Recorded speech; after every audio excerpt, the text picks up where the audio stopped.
SokAni. Hello! Welcome back to my sanctuary. I'm running a little bit behind. Just a little bit.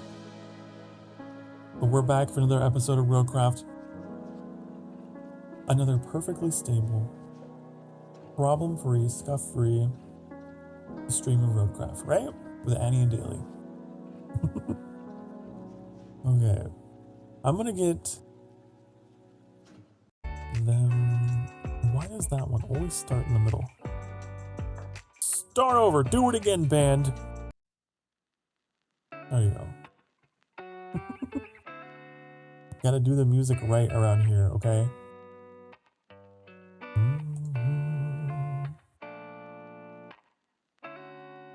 Let's give Annie a ring, ring, ring.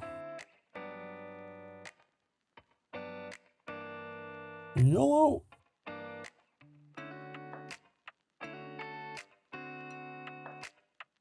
Hello there. Hello. Hi. Okay. Yay, Discord reactors are working. Woohoo! Oh yeah, they fixed that a bit ago. Good. Spartan is here with the boops.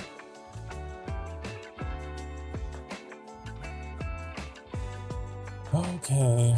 Maybe here soon. I'm not super late, am I? No. Okay. Why would you be late? I don't know. I feel like I'm getting later and later each time. A few more minutes. I mean, you're not scheduled to start till 8:30, so you're still early regardless. Yeah. Am I? Did I put that on the schedule? That's what you usually put on the schedule. I don't know what past Sokar did at any given moment.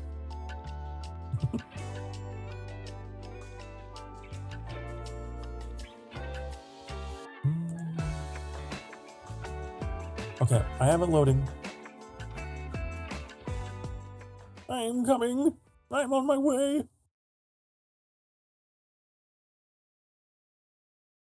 It's Daily. Hello? Hi. I'm here. I am here. Hip hip hooray. Huzzah! How's Homeworld? It was How's great. working? Going back to that was a lot of fun. I get my ass kicked at Homeworld. Homeworld was the first time I ever realized that I'm not very good at RTSs. Like, that was, like, I'm good at a lot of games, but RTSs, like, I understand that, but, like, Homeworld was very much like, I want my people to attack this thing, and now I want to watch them fight it, instead of, like, worrying about other shit that I should be. I'm like, I want to watch the battle happen. And that's when I knew I wasn't very good at RTSs. That's what happens to me every time. Probably do exactly the same thing in Red Alert then, right? Yes, well, but I did beat Red Alert. I did beat Red Alert, but yeah, and I did the same thing there too. I like to watch the game happen, and it's not, and yeah, but I love Homeworld though, man. I read that whole instruction booklet whenever it came out. I love Homeworld 2 is great, super good, and Homeworld 3 is total ass. That's what I hear. In that order. No, I bought it day one. I pre-ordered it. It was terrible. I decided to wait on it until I could get an expert's opinion. Dude, I got like 4 missions into it, and it's not that, like, it looks good, the controls are fine, but I don't know if it's like the scenarios, because it's like the other ones where you kind of go like chapter to chapter to chapter, so to speak, you know what I mean? Right. It just wasn't fun, man. I don't know what it was. It was missing something. Some magic was gone. The ships would go out there and they fight, and you're spending your resources and you're sending the harvesters out, but I don't know what it was. It wasn't fun. It wasn't fun. I don't know if maybe it was the story setup or I don't know. It just wasn't very fun. It didn't capture me at all. It didn't have that sense of adventure to it that Homeworld 1 had, and Homeworld 2 just felt like such a saga. Like I said, Homeworld 2 was really cool. I'm looking forward to Did you play playing. Homeworld 2? I did not, so I'm looking forward to playing that one, actually. Man, yeah, I can't wait till you get to Homeworld 2, dude. Homeworld 2 is amazing. I don't know if Cataclysm, which was the standalone expansion to Homeworld 1, I don't know if you need to like maybe read a synopsis on Cataclysm before you play, but Cataclysm, it also might not be considered canon. I can't remember exactly. An expansion named Cataclysm, that was good. Yeah, it was very good. It's much.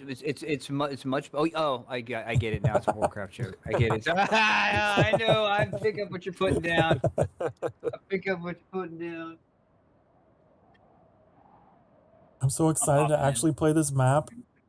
Oh, you get to play last time. I loaded into it and was just like completely dumbfounded. Like, what the fuck is this map? What were we doing? I'm glad, so we're all on even footing because I didn't get to barely play last time.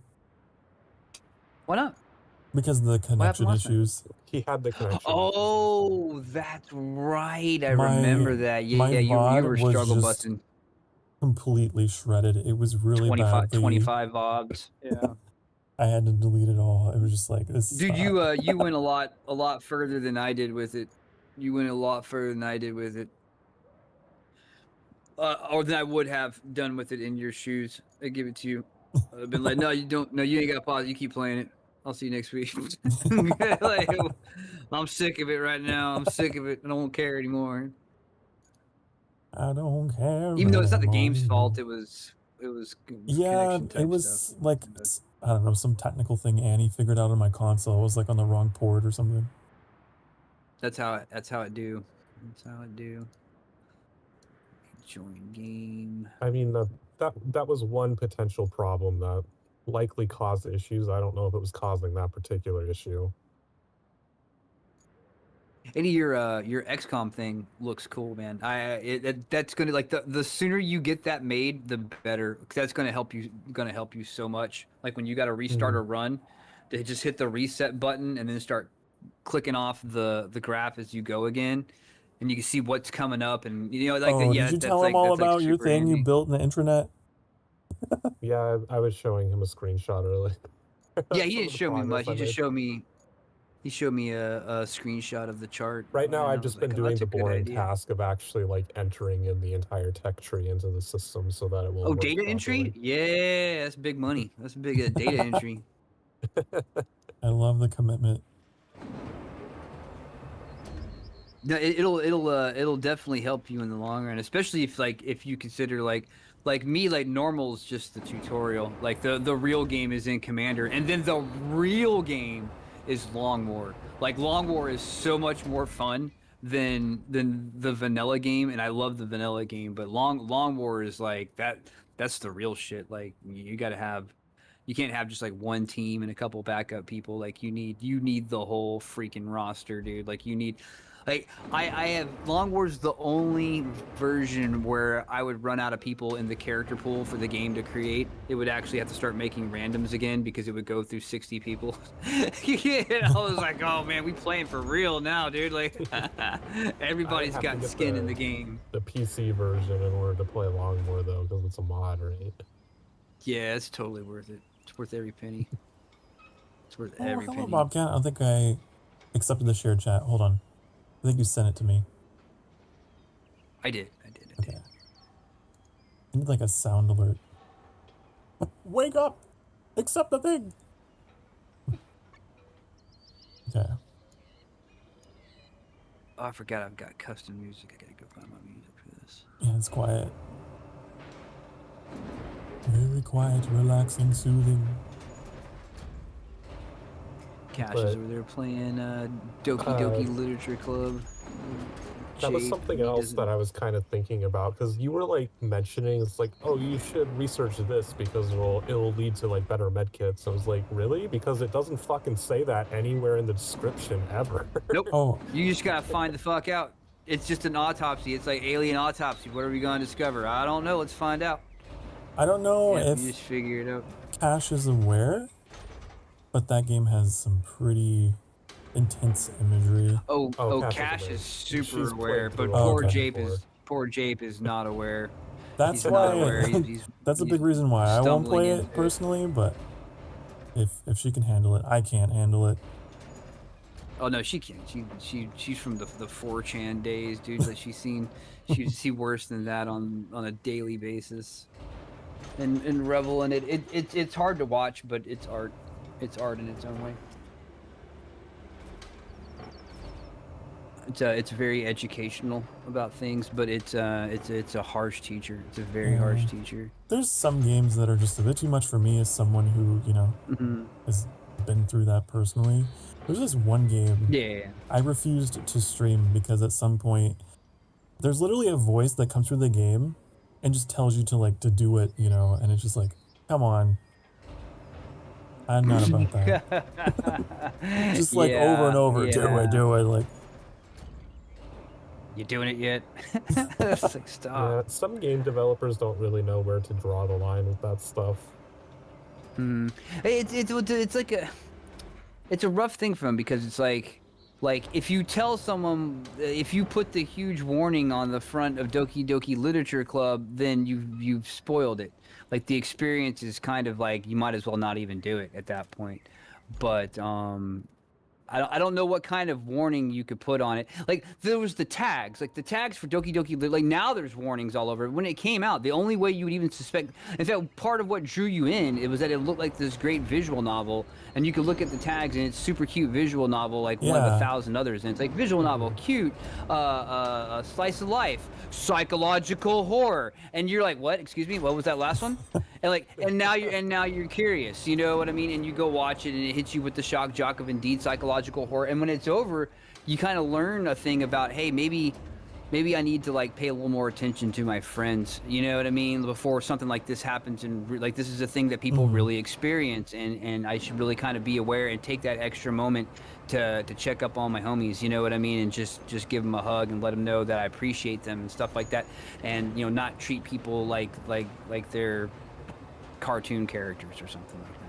And that's the impression you get off it, but it shock jocks you to get there. Like it's like shock therapy to get there every time. So it's the world of video games. Tread carefully. Yeah, I think Doki Doki does it better than a lot of other games, but there are a lot of games that touch on that kind of thing, and it's just there for the sake of being there, and you're like, what the fuck? Like, if it's just being gratuitous, Doki will shock jock you, but right behind the shock jock is you're hit kind of with the guilt of like, could I have done something different to prevent this from happening, this tragedy from happening? And then that's kind of the lesson you take with you in real life. It's like, could I have done something different to prevent? Should I be doing something now? You know what I mean? And it's like, yeah, you should. You should always, you know, take that little extra time to tell people you care and that you appreciate them. And it just but I know what you mean. A lot of games don't have that part. they don't have that part. They just got the shock jock and stuff. I try to stay on top of those like intrusive thoughts, so I don't want to like go anywhere that would make it worse. No, I understand that. I understand that. Sometimes you know, you don't want to think about it. You got to keep it out of mind. Depends on how hard it hits you.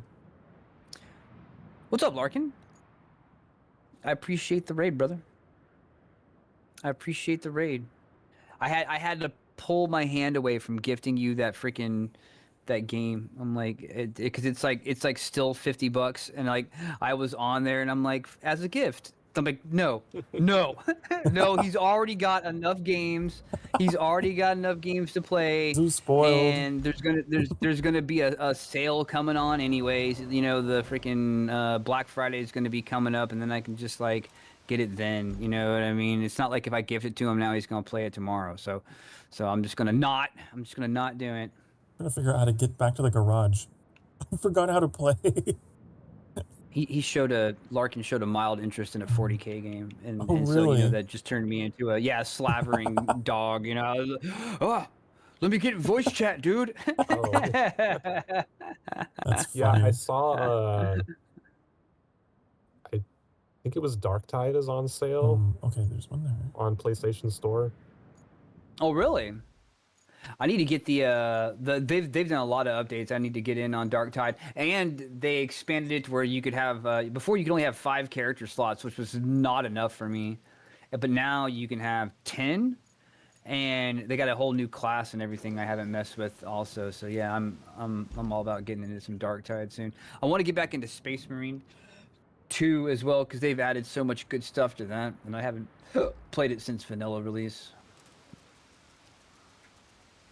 But it's Helldivers time right now. It's Helldivers. Oh, I'm so glad you have a mobile operations base over there. Wait, I don't have fuel. I'm glad, but I wish I had fuel to use it. Oh, did you never get into the car that we parked at the, there was one parked at the, whatever it's called, construction depot? Mm-hmm. Daly and I used it to just buy a bunch of fuel manually because it hasn't given us any. Yeah, if you can make your way down in a scout vehicle or something to the construction depot, you can just buy you some gas. Oh, you can buy it? I didn't know that. Yeah. They if you sell go to it the there. construction vehicle, you should be able to just pop into that mobile base that we have parked there. Like, it's a wide area. It should still give you the prompt to go into the store if you're just sitting in that. Oh, you mean like drive it? That's smart. If you just get into the driver's seat, it'll let you open the store and you can just buy fuel and then transport your vehicle there. If I remember correctly, it was my brilliant idea to drive down there and that. You drove it down there, and then I just hopped in the seat so that I could buy the fuel. Yeah, I was like, you know what? I'm going to drive. Let me drive yours down there because mine will despawn. I remember that. I got to take a look at our objectives. I'm trying to figure out where this depot is. Yeah, Darktide was great. What's your favorite class and weapon? I haven't actually played it. I just saw it was on sale. Haven't what? You went with the who now? Way over there? Yeah, I never explored Darktide. You have it though. Do you have it? I was thinking about getting it. Yeah, you should get it on PC. Why do you hate your PC, Andy? Why do you hate your PC? Why? That's what I ask all the time. Don't limit yourself to like 40 FPS, man. Don't do that. PS5's old, man. You got Pro? Is that PS5 Pro or is it just a PS5? It's a regular PS5. Oh, why do you hurt yourself? Why do you hurt yourself? I mean, the way that we pull in our PS5 anyway, it already gets capped to 60 FPS regardless of the game. Man, I need that immersion, dude. I want the fog rolling up off the ground with the RTX lighting and shit. I need all that stuff at 144 FPS with 4 people playing on max detail. Give it to me. Thumping music in my head. Dude, the music in Darktide is so good, dude. It's a bop. There was something kicks ass. Go ahead. There's something I recall Annie playing with you that was Warhammer related. I don't know what it was. You were like in a squad going through. The squad of 4 that he kept getting irritated by the other people not actually exploring around for sure. Right, yeah. I remember you, yeah. Yeah, that sounds right. Yeah, you get people in Darktide who like when you get a pug, they just like rush. They just like rush, and like I want to look around and explore and you know, because you get like you find currencies on the ground that are used in buying and upgrading and stuff. Like you get paid in money whenever it's over, but you'll find like crafting materials and things for upgrading your weapons, like your Diablo style stuff, like affixes and prefixes and little special perks and things like that. You upgrade all that stuff with the stuff you find on the ground. So when people are just like speeding through and I'm like, nah, dude, I need the fucking unobtainium, like slow the fuck down. Gonna get us all killed anyway. You go running headfirst into a demon host and we all get wiped. Sorry, I'm not gonna nerd out about it. I'm not nerd out about it. I know that's one reason why. Darktide that we were playing, or is it a different game? That was dark, dude. It sounds like it was Darktide. It was a 40k 4-man squad with first-person view or whatever, me getting mad at people rushing. That's Darktide. Did I buy it on PC? Why is it on my PS5 wish list then? That would be so funny. I would not buy it. I would go look before you leap. Now I want to look. Let's search the database. Search the logs. The problem is that combat in Darktide feels so good that people like me just keep want to charge in again and again because you want to get stuck into the middle. I understand. I played I had a knife wielding what are they called? Not the Templars. That's so funny. And he has it on PC. The Zealot. Knife using Zealot, man. That shit was crazy, man. You get in there and kick people in the face and cut them up, man. Carve them up, dude. It was awesome. It was very so good. I wonder if you sure you buy it on sale then. Did you play it with a controller then? I wonder. No, because that would have been back before I had my controller set up. Wow, this is heresy for you then. Wow. Who was that person? Yeah, because I remember when I first played it, Daily asked me if I was on controller because the way I was playing, where I was like taking single shots and like scooting around and shit. And I was like, no, I'm on mouse and keyboard. This is just the way I play. This is the way I play. Hello, Shorty Cake. Okay. Hi. That's funny. That's that game. And then we started talking about Quake 3 Arena and how that's what trained me to do that. I was gonna say. Oh, that's right. I remember that. One of the things I know that Annie enjoys about playing with you and all the games you guys play together is that you're unlike other people. You're more like Annie, and then you want to like take it slow and think about things and not rush. Yeah, 100%. Like every time. That's something that drives Annie crazy too, like in Helldivers. Yeah, people go way too quick, man. Way too quick. Like it's not good to go fast. Like why are we hurrying? There's gonna be plenty of combat. Like believe me, if it's not fast enough for you, just up the difficulty. Like if it's not fast enough for you, then you need to up the difficulty, because it'll do it for you. It'll do it for you. It can be more than you can handle. Find that right balance. I got Battlefield coming out tomorrow, but I'm not gonna get to play it much. My mom's gonna be in town. She's gonna be staying at my house. No collabs. This is my last stream until Monday. Where the garage is at, man? I can't find a single place to deploy my car. I know there's one off in the northwest. We only have the one unlocked. We have two others visible, but we haven't unlocked them yet. It's right next to your. It's right next to you, actually. I don't even know where I am. You in some kind of scout I haven't done vehicle. anything. I haven't drove anywhere. Malamute, I think. Look at the map. Okay, I am definitely somewhere. But where? And it's the only one we have? I'm at the northern tunnel. How do I get over there? Trying to find the place where we were cutting down tree. Oh, okay. So it kind of started us way up north on this map. That's different. That's what's messing me up. Usually it starts us like somewhere in the south. Oh yeah, and there's the garage. Okay. Now we're cooking with gas.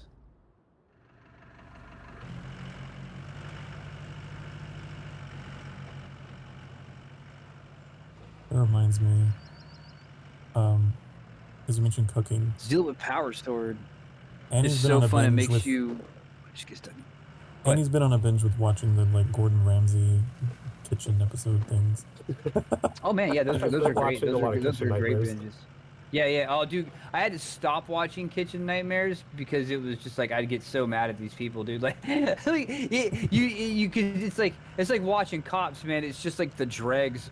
It's like the dregs of society, and like, but they get a redemption arc if you can make it to the end. But yeah, one of my favorite lines is from Kitchen Nightmares. It's like one of my favorite lines, and I love saying this all the time. It's like, I don't remember what restaurant he goes to, but you know how usually when he gets there, he sits down in the restaurant, and he's like, bring me your special. He wants whatever they consider their special, and or their signature dish or whatever, because he wants to get the vibe.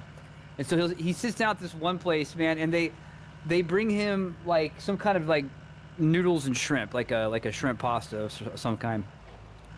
And like they bring it out, and he's very polite. He's much politer in Kitchen Nightmares than he is in, Hell's Kitchen or whatever. Anyway, he takes a bite of the shrimp, and he fucking just spits it back out on the plate, and he's like, he goes, this shrimp's been frozen, like this has been in the freezer for quite some time. And she's like, well, the poor waitress is like, well, yeah, and he's like, well, it says here on your menu that it's fresh shrimp. like fresh shrimp. And she's like, well, it is fresh. And he's like, no, it's obviously been frozen. Like, it's been in the freezer for quite some time. It probably shipped frozen. You know what I mean? This is long time frozen shrimp, like out of a package. You know what I mean? Or ordered and it came in a freeze tray. Like, this is frozen shrimp. And she's like, oh no, it's fresh. He's like, no, are you? Do you know who I am? You know what I mean? Like, this is I know, I can taste the burn on it. It's frozen shrimp. And she's like, well, it's fresh frozen. And like, he just looks at her like.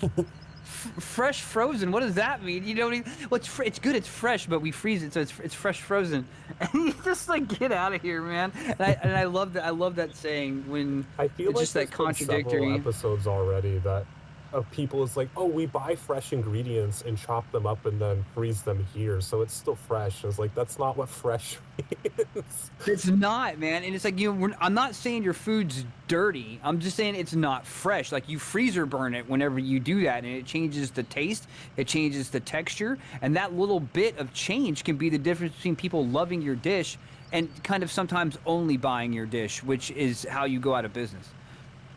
And he's just trying to help them, but like, they get all offended. That's really the crux of the entire show, is that he's trying to help them and they get offended.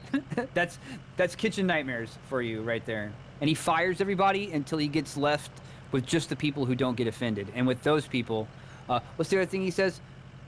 Simple menu, fresh ingredients. That's his thing every time. Like, he takes, like, whenever you get like the world map menu that unfolds like 17 different ways, and they've got like 48 items, you know, that they sell, like 48 different dishes. And he's like, where are you keeping all this food? You sell chicken, you sell fish, you sell beef, you sell crab, seafood, you sell noodles, you sell Chinese food, you sell lamb, where are you keeping all this? You just got this one freaking freezer, and you buying it fresh, and it's like, oh no, turns out the lasagna's been sitting in the fucking bag for like 7 months. You know what I mean? And they just call it their special and put it out there when they need it to go. And it's like, you can't keep all this food. You need to make 3 dishes. A simple menu that has 3 different items for sale and drinks, and that's your entire freaking menu. Simple menu, fresh ingredients. You spend the rest of that money to go down to the market, and you actually get the stuff fresh, and you make those 3 different dishes fresh with the best ingredients. People are going to come back and they're going to keep buying your excellent meal. If you're gonna add a new dish, you take another one off, you know. And that was what he'd always drill that in their head: simple menu, fresh ingredients. Yeah, the one that I just watched before this was the hot potato one, where the first thing he did when he sat down was ask the 3 people, it's like, what do you recommend on the menu? And none of them recommended a potato-based dish, and he's just like, okay, so you have a potato restaurant and none of you recommend the potato. That's how it is, though. Like, I mean, think of how many fast food places have shit French fries, but yet they insist on selling you French fries with like every meal, and they think they're doing themselves a favor. That's true. Like, your French fries are ass, but you sell them with every combo. Why are you doing that? Why would you want to sell something that's awful? But yet they line up to do it. They can't do it fast enough. It's interesting how some things like that just like, they just get stuck in the rhythm and the routine for some reason, and no one knows why anymore. Yeah. It's I don't know. Ask Ubisoft. The Ubisoft tower. Gonna be no one of them streams. I can already tell, dude. I went off so hard on Star Wars earlier. I was in a blue milk fury, dude. I was going off for like an hour. I was there for part of it, yeah. Dude. Oh man. Blue milk fury. I was late on the couch, dude. And I was like, yeah, that's daily ranting about Star Wars again. Yeah, that's what got me into stream. I was like, ooh, good. This is gonna be good. This is gonna be good. What episode is it today? Oh, Star Wars. He's doing Star Wars today. Something about blue. Someone mentioned blue milk. You know how he gets. Yeah, I went off on a tangent. I was going right before I started the stream, like about an hour ago. I was looking up that whole scene with I am all the Sith and I am all the Jedi. Like, I was looking that up because I was like considering making that a channel redeem cut just for the fun. But it's so bad. It's like, it's not even like funny cringe. Like, I can't even make anything out of it. Like, it's just words that get said with no real value or meaning, and it's sad. It's not even I can't even make fun of it. Like, it just makes me angry. Oh, I remember now the vehicle you're talking about. It's this one. I got lodged on the logs. Oh man, that just reminded me of the bridge layer fiasco. Oh yeah, there was a lot that happened 2 weeks ago. The bridge layer is a drama queen. The bridge layer is a drama queen, man. Like, it can't get anything done. And when just now, as I'm saying it, I summoned it. I don't know if y'all can see my screen. I'm like driving past the deployment bridge, and it's like pushed off into the mud because we couldn't get rid of it. You're hallucinating things over there. There's definitely nothing there. There's nothing there. It's just a flower. It's just flowers. One of the restaurants nearby was on Kitchen Nightmares, but I actually like it less now afterwards. They did the classic reduce your menu, but part of the whole appeal of the place was it was a country-themed restaurant with tons of options of traditional food, and now most of that is gone. Well, I mean, obviously if they call Kitchen Nightmares, they were having problems. They were going to go out of business if they didn't change. Otherwise you don't call Kitchen Nightmares. Have all your laundry out on camera, man. I mean, they might be less now, but I'd rather they be less than out of business. You should have gone more often, Rocket. It's your fault. You did this. It's like you should spend more money. You should have bought the large drink. You don't call catfish unless you got the biscuit and the gravy. That's another thing he always criticizes is when people insist on giving large portions. It's like, you're just encouraging them not to come back. Yeah, I'm stuck in the water. Oh, really? Well, it works for McGuire's out here, man. Like, we're going Sunday, and but they're expensive as fuck. Like, I'm going to get a steak meal that I know I'm not going to finish in one trip, but that steak is going to be like $55. Like, so I guess it's okay if, if it's a $20 steak, then yeah, they're not going to come back. But, if they're going to pay, then it's fine. Because I couldn't go out there every night if I wanted to anyway, because it's just too expensive. But at least I get 2 meals worth. Expedition. It'll take forever. 33? Yeah, that's the main thing he always talks about is like, you shouldn't be giving people 2 meals. You shouldn't be sending them home like every single time with a take-home bag, because then they have no reason to come back tomorrow. They already have food to eat. Yeah. That's a thought, but I mean, who can afford to eat twice at the same place in a row? I just eat half the meal, and put the other half in.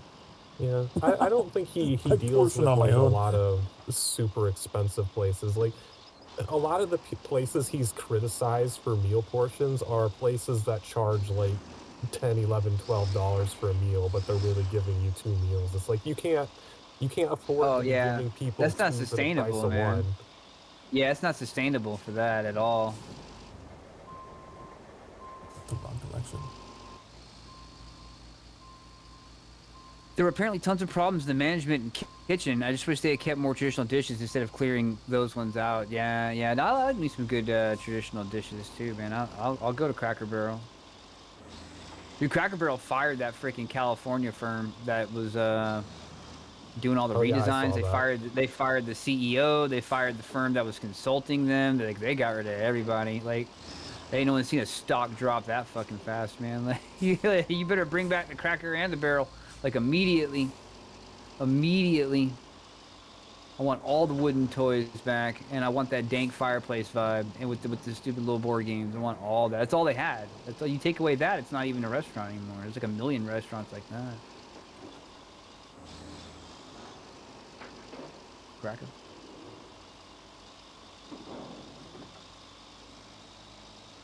I think the last time I even went into like a restaurant to eat inside, it's been so long.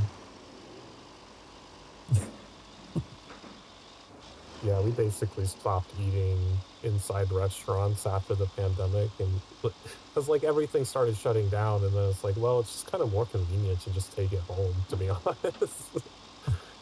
Oh yeah, true. I mean, to go got so big.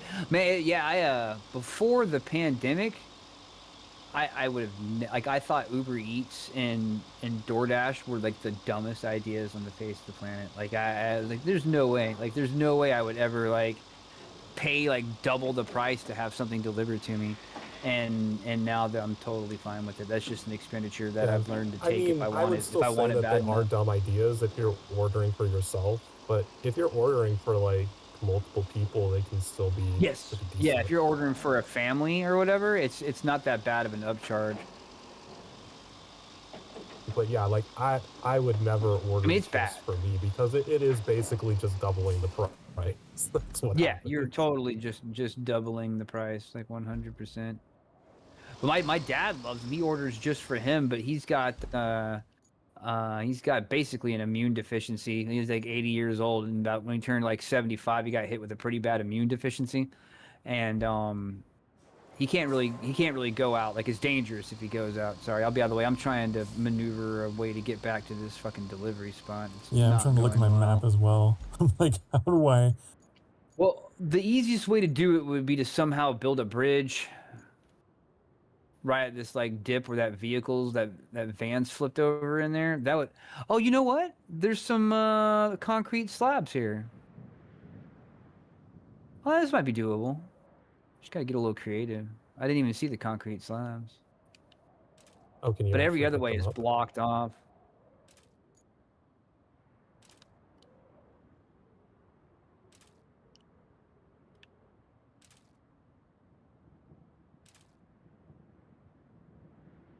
I have to get this super heavy crane out here to go rescue the scout vehicle that I submerged in the water. Super heavy crane.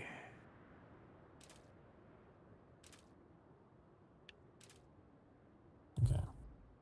Oh. Awesome. How's Yote, man? You still rocking Yote? Oh yeah, I love it. Is Yote still? Is it still stream only still? Yep. Or are you playing it off stream? As much as I want to play it off stream, I'm like, I can't. I mean, I could. Yeah, I understand. But that's how I've been with Hades 2. I've been wanting to play Hades 2 off stream, and I'm like, no, you get your one run a day on mainstream.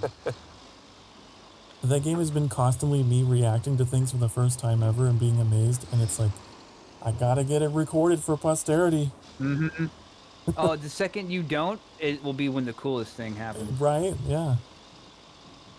Then no one will believe you.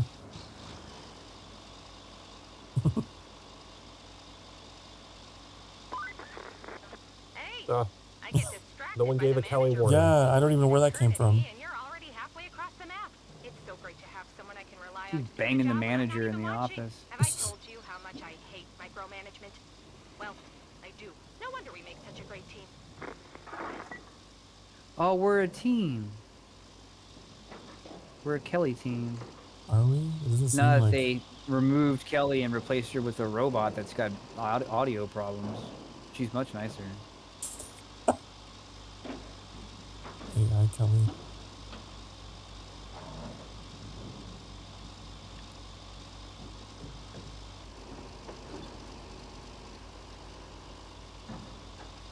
Hope super heavy crane can traverse mud. It's pretty durable.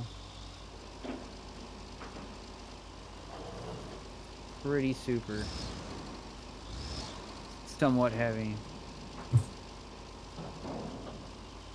Alright, I've got I heard the new Tron movie. Done out here. I heard the new Tron movie is total ass. I've heard it's just total ass. Like, fans, critics. I didn't know they were making another one. Yeah, that was only Tron one. Ares, dude. Like, oh man, it looks so, like the trailer looks so good. Like it plays off of Tron Legend or whatever it was before that, and the original. Like the trailer looks stupid good, and then it comes out. It comes out tomorrow, and they were doing the early previews or whatever, and it's like, yeah, 4 out of 10. 5 out of 10, 2 stars, and you're like, dang, dude, the previews look so, like, I was gonna go to the movie theater and watch it, like, by myself if I had to. 9 Inch Nails doing the soundtrack, like, looked really cool. Like, all the digital stuff comes out into the real world in this one, and there's like stuff that happens in the digital world, but like they use 3D printers, like super high-tech 3D printers to create stuff from the digital world.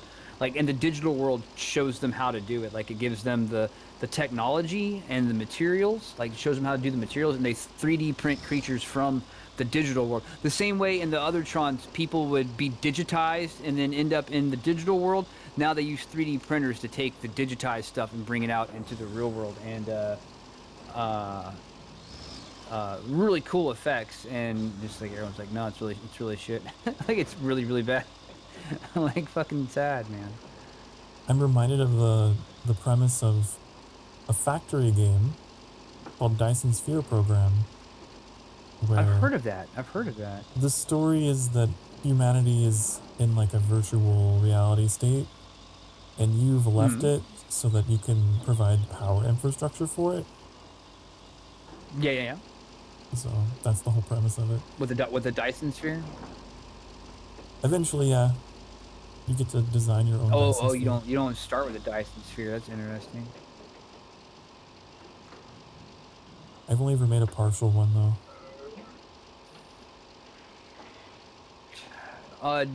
Do you build around Sol, the star, Sol, like our star, or do you? So it's around procedurally generated star?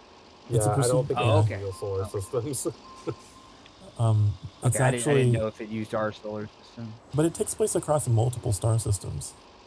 There's like a cluster of stars. We would never build a Dyson Sphere in Sol because it would make... Building a Dyson Sphere would inherently make the solar system uninhabitable. Well, I mean, we might have to, because, like, you know, what if something happens, you know? Like what if we had to? But no, I know what you're saying. We would have to, like, and plus we would have to get the material. What if our first Dyson Sphere was built from the materials of Earth? I mean, it's possible. Like, if we abandon Earth and we're like, you know what, let's salvage the solar system by building a Dyson Sphere. Recycle, right? But yeah, building a Dyson Sphere itself would generally involve harvesting, like, literally all of the planets and asteroids in a solar system in order to build it, because you would need that many resources. Yeah, the Star Trek Next Generation dealt with a Dyson Sphere. It was really cool. And then Star Trek Online has a whole expansion that's all about you going to that Dyson Sphere.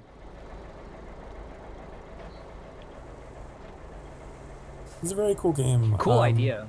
I've always liked the idea of it. One that I was never quite able to stream. Theoretical. But now that I have a dual PC set up, maybe I could actually start streaming like huge factory games like that. It's on a massive scale.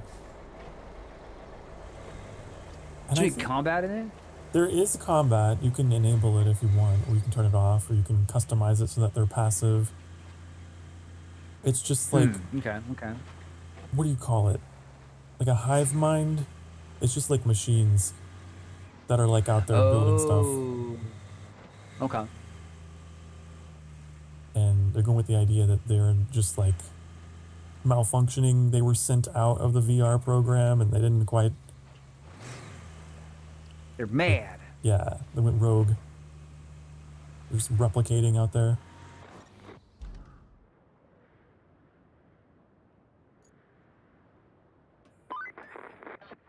Like, that's a common sci-fi theme. Those guys were a hoot and a half. Wouldn't you just love to see them again? A hoot and a half. Today's your lucky day. I guess they had their fill of deserts, though, so now they're diving for Atlantis. Or something like that. They seem to need some fuel and spare parts for their mini-sub. So could you deliver those?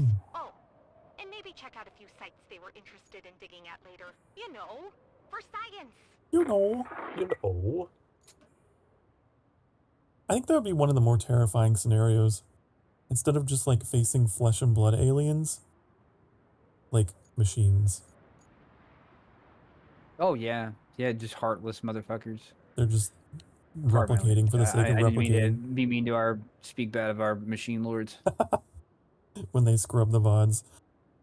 Behold your new god, man! Like, let it forever. Whenever they go through the Alexises and their records and stuff like that, Alexis and Siri and stuff like that, like, It will be forever said that I always said thank you. If I ever told Alexis or Siri to do something and they're like, setting an alarm for whatever, and I'm like, thank you.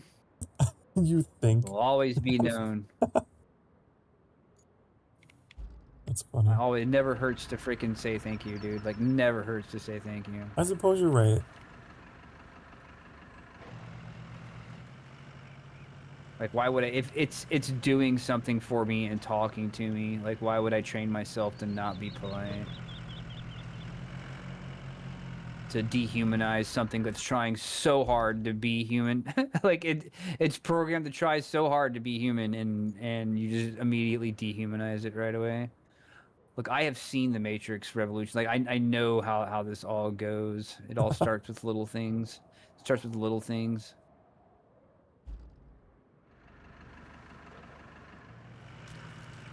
Yeah, the Animatrix, that's what it was. The Animatrix was really good. They've got, there's a two-parter animated one in there called The Second Renaissance.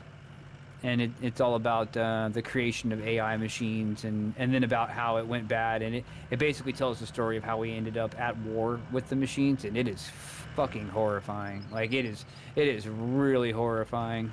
You do not want to go to war with machines. You absolutely do not want to go to war with machines, because they will create machines that are just meant to destroy and harvest your life. You know what I mean? Like, there's no vindictiveness or compassion or humanity in their weapons. There's not even any recognizable anything in their stuff. Like, there's not even like the sinisterism, or we're gonna punish them extra just for the sake of it because they're our enemies. Like, there's nothing recognizable in it that shows that it came from a human being, and you were truly fighting an alien intelligence that you can't even begin to understand or think like that. And that's why we need a God Emperor of mankind. We're asking for volunteers. The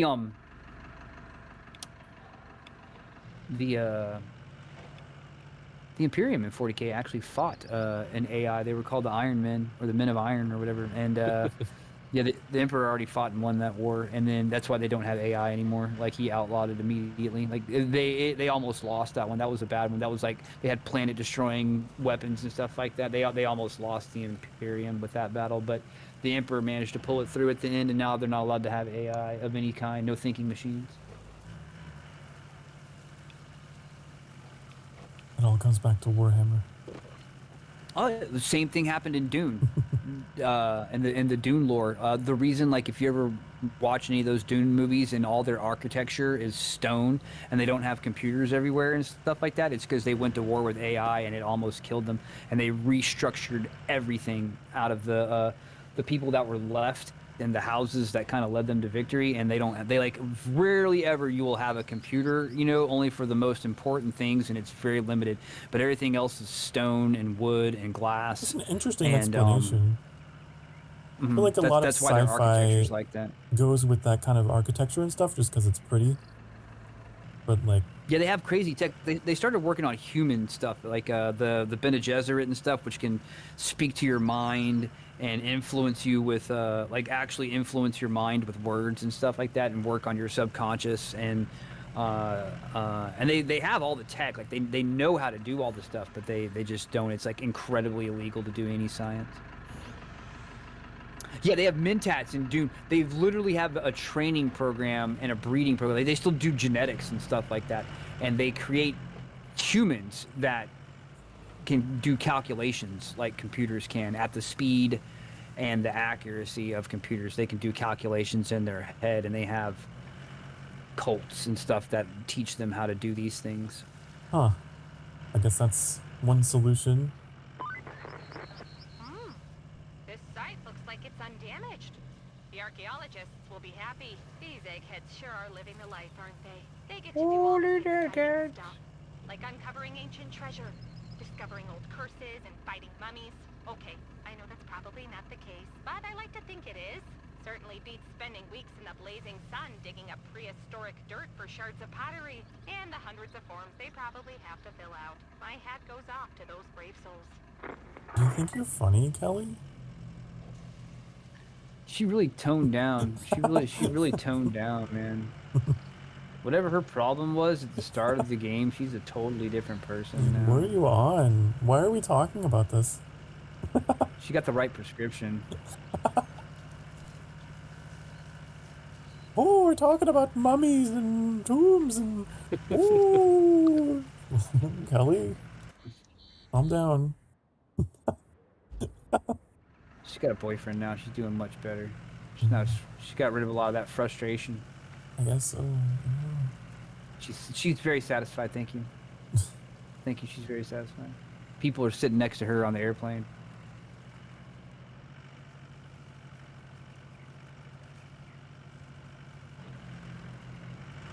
Archaeology is 99.99% standing in the sun, digging a hole. Do you speak from experience? We've all seen Indiana Jones. I had a Latin teacher, and she had some experience. He does speak from experience. Archaeology, and from what she would tell me, it was like that. I think it's going to be a lot more exciting, but it's not. One of my favorite YouTubers, Splattercat. He originally went to college for geology and got pretty far in it, like rocks and archaeology and geology, like just the study of that. And I think he majored in cartography, like the making of maps and stuff. And he loves all that stuff. So he'll be playing some new indie game to show it off for people and just go off on the weirdest like archaeology and geology tangents and stuff. He loves survival games. I always love seeing people's like personal careers and stuff like shine through their streaming. Get that unique viewpoint. You'd be surprised how many people like study something in college and then go into a completely different field. Like, oh yeah. My IT manager when I worked at the election commission had an archaeology degree, but then he went into programming. He had no experience in it at all before he started his job, but he went into that instead. The heart wants what the heart wants.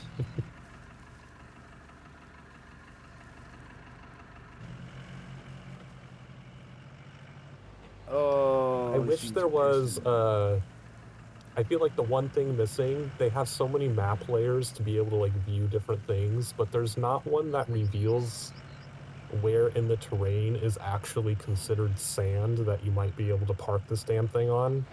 You just kind of have to guess and click around. It's like, yeah, you're right. You're right. Is this a good one? Or is it, I guess if it goes, you got a button that finds it, and if it doesn't find it, then that's not the place. Is it It's just got a limited range. Like, you just got to go around and spam that button to these different spots that look like they might be sand, and then they're not. I'm currently trying to find. Yeah, they definitely need an object in the search area, and it's just spamming a button. It's the last map.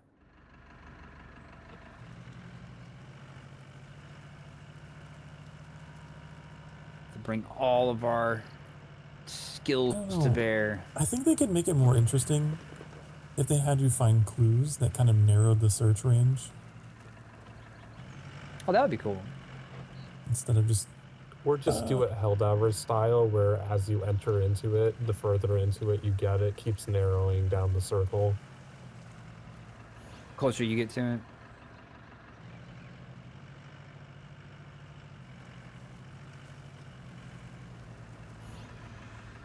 Where is it?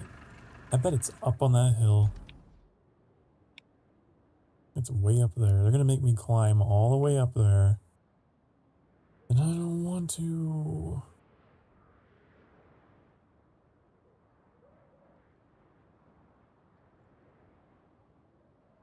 Make me climb. Hey, Daily, since you have Kelly warning. Kelly warning. There's if you just follow this road up a little further, there's an objective where we need to clear a bunch of rubble off of the road. And there's a couple of cars there.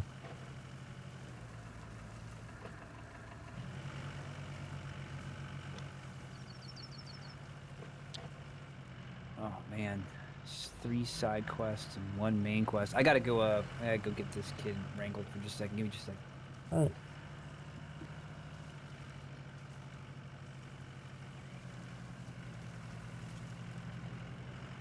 hope we don't have to build a ramp.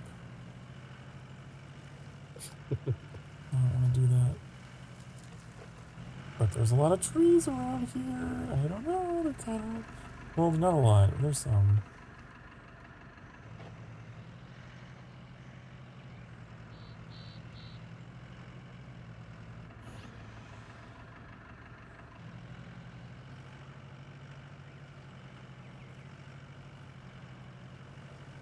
What are we looking for at this location? What's the objective? It's just like archaeological sites. Because usually you can find them on the map and just figure out, it's like, oh, it's over there. But I'm not seeing anything on the map. I'm stuck on a rock. Ooh. I don't know. This might be a ramp situation. I don't think it would be up there on the cliff. That looks like an out of bounds area. Did I fall over while I was opening the map? No. Maybe it's down in the water. In these shallows. That's like the only unique looking spot where I could think it would be. I doubt that they would put something at the top of a cliff that doesn't actually have any normal path to it. Back for 11 minutes. I gave her an 11-minute warning. She's got 11 minutes. Oh. Very specific. But when you go back, somehow the covers are going to be over and the lights are going to be off. Oh no. Okay, there's definitely something back there. Yeah, as you drove closer to it, it revealed like 4 brown spots that look like places where tents and shit would be. Ugh. When he turned around, it revealed 4 brown spots. That's funny. He should have gone with the double fly.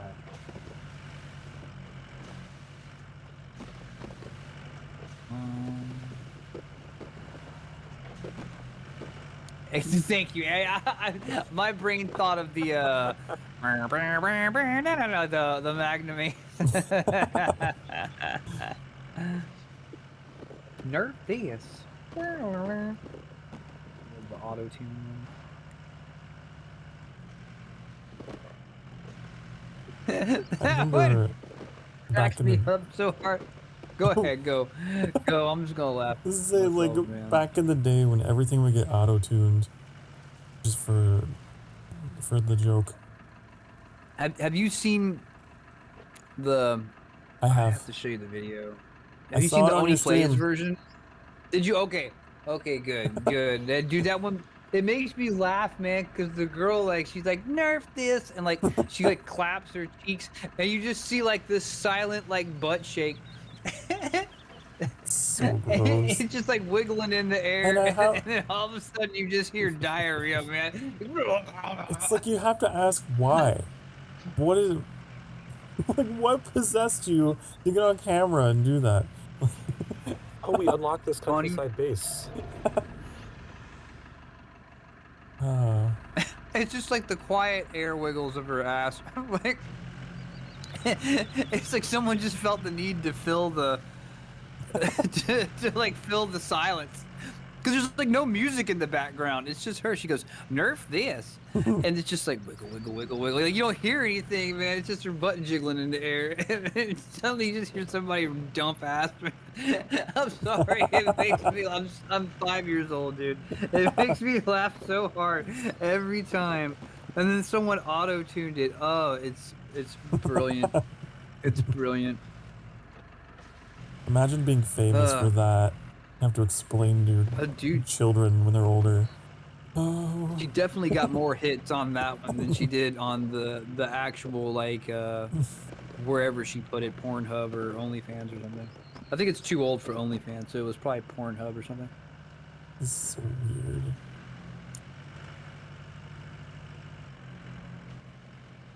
It was when Overwatch was hot, so yeah, it's gotta be some like Pornhub. Oh yeah, there was a whole era for that. And now it's talk about shooting the golden goose. Yeah, talk about just unnecessarily destroying the golden goose. There was very obviously a change of leadership somewhere between the guys who made Overwatch and the guys who sold Overwatch. Two completely different people. Running towards what everyone else is running from. I guess you're a real hero, clearing the path to the radio tower. If I were in your place, I'd be flooring the pedal in the opposite direction. After all, I've had enough radio towers to last me a lifetime at this point. Thank you for being you. She's becoming human. Thank you for being you. I don't know.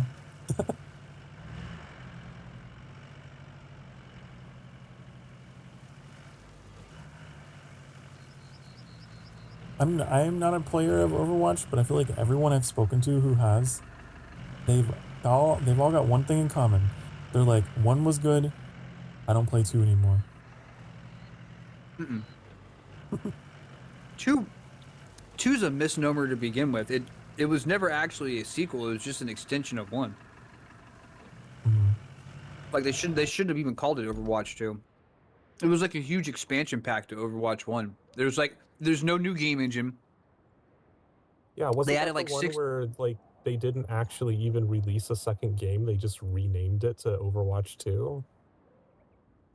Yes, exactly. And what it was supposed to be like Rocket says, it was supposed to be like they had all these new game modes, like single player PvE content with 4 players that they were going to bring in, and like they did all this, and then like 6 months before it was supposed to come out, after years, they're like, oh yeah, we're just dropping all that. Here's what it's going to be. It's going to be like 3 new maps, 6 new characters, and we're changing the name to Overwatch 2. No graphical improvements. It's going to be 5v5 instead of 6v6. And that's it. 5v5 instead of 6v6, 3 new maps, 6 new characters, and we're calling it Overwatch 2. And it's going to be free to play now instead of $20. But there's the currencies are going to be usual fucking free to play bullshit. I can see why they didn't put in any of the stuff. None of the PvE. Yeah, it was a massacre, dude. They call something a sequel, and that seems more like DLC at the most. It wasn't even a 30% increase in the content they already had. It was a DLC at most. That's right. It was a large DLC pack.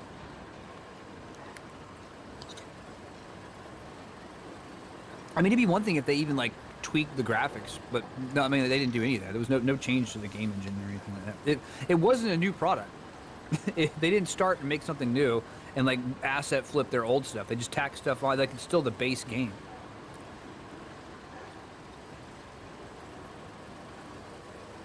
5v5 drastically changed the meta and had to completely remake the tank bugs. I wouldn't know. I never installed it. I was done with Overwatch because, I mean, all it was a PvP game, and I loved it, and it was great. By the time they added Hammond, I played until they added Hammond, and it was really great. But the problem is that the content faucet was not even a trickle, man. Like, it was just a bunch of PvP matches on already existing maps, and you'd get like 1 new character every 4 months. You know what I mean? And then like a new map like 1.5 times a year. I played all the content over and over and over and over and over again. I was done with it. And then after that, it started going downhill. And I'm like, well, I'm definitely not coming back now. All they had to do was keep bringing out like a new map every couple months or a new character every couple months. That's all they had to do. And I personally didn't mind the loot box system. I thought the loot box system was fine because when you win, you'd get loot boxes. So it was fine. Just play your best, and you'd get like I had all kinds of like cool outfits and shit like that, and I never spent a dime.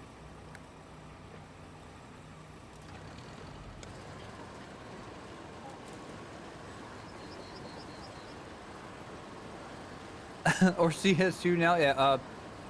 Yeah, Counter-Strike. Yeah, was low on the content feed, but I don't feel like it suffered an enshittening process. Enshittening. That's like actually a thing. That's actually a terminology. That's a terminology professor came up with it. There's a whole thing, the enshittening of stuff. Oh, it's so funny. Enshittification is the full word. It's so, I love words that sound scientific, but they're clearly not. Like refuculation. What is this fuckery?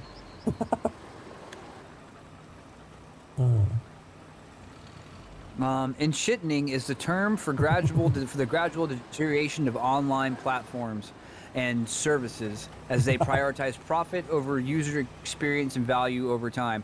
A process theorized by Cordy Doctorow to move through 3 stages: making platforms good for users, making platforms good for business customers at the expense of users, and finally abusing business customers to extract maximum value for the platform itself. This decay leads to lower quality services, increased advertising, and ultimately a decline in the platform's ability to serve its original users and customers, eventually leading to its collapse. And yeah, it's the 3 stages of enshittification. It's talking about online programs. The biggest one I could point at, and the most obvious one I could point at is the Epic Game Store. Do you really think that if they didn't have to compete with Steam and try to get a foot into the market of the digital distribution thing, that they would give out free games? If they put Steam and all their competitors out of business, they would not be giving out brand new free games. The only reason they do that. So if they succeeded in their goal of getting your business and getting everyone's business via selling a product and giving out free games and putting candy out there, big pieces of candy, and they got everybody out there, and then eventually their competition went out of business because they couldn't offer those things. We lost Steam, we lost all that, we lost, you know, freaking EA Origin and the Ubisoft, like all of it was gone, and all that was left was Epic Game Store. Those free games would go away like that. The enshitting would be immediate, and it's all part of the process. They don't intend to give you free games forever, just long enough to get your library with them and put their competitors on a back foot to where you're not buying games on them anymore. That's the enshitting, the intentional enshitting of a product. That's great. Yeah, people don't even think about it. It's like, dude, why would they give you free games? Why would they give? The only reason they would give you free games is because they want to draw you away from their competition, which is Steam. In that case, and they can afford to do it because they got Fortnite money. Oh, and Unreal Engine money. It's the same company that owns the Unreal Engine. Off as a rocker. We were talking about a new word that I learned today. I don't even own a rocker. The enshitting. We were talking about enshitting. Yeah. And I was giving Epic Game Store as a because enshitting is not accidental. Enshitting is very it's a 3-step process. It's very intentional. A process theorized by Dr. something. Spartan? I don't know. Ask your doctor about the enshitting. I'm not violating any. If you experience enshitting for longer than 4 hours, please.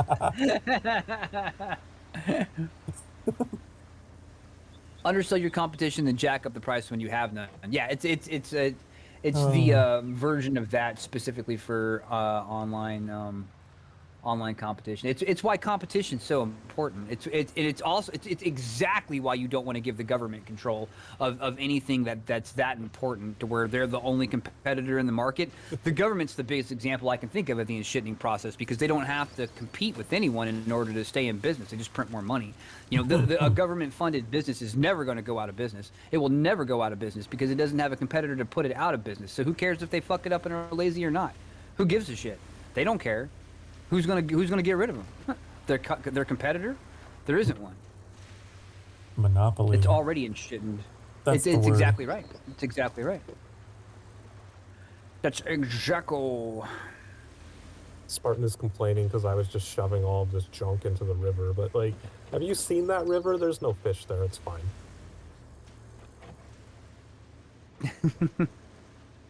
Oh, EPA violation. I'm sorry. I feel bad for your viewers, and I'm just hauling off on stupid bullshit. I'm sorry. No, it's okay. I did a side objective. I did a side objective. I delivered a thing to another thing, and I'm working on another one right now. Has it been 11 minutes already? Do you need to check if the lights are off?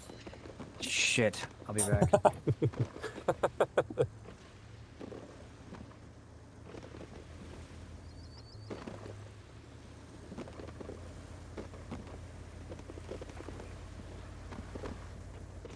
I'm really wedged in here. Ooh. There. Why is there a fire extinguisher on the side of this vehicle? Oh. What does that say about me? Like, I'm not prone to fires? I gotta take an extinguisher with me.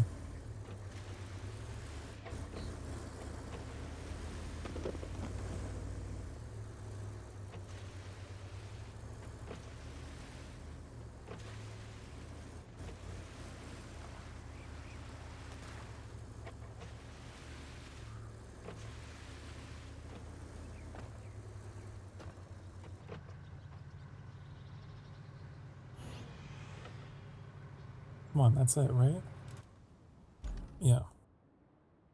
Okay, we got 2 more spots.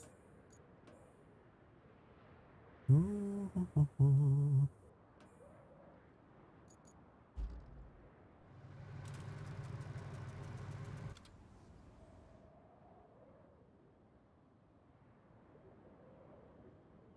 wonder if the AI will actually be able to complete this road with the gap in the water there, or if it's just gonna fall into the water and get stuck. Well, maybe.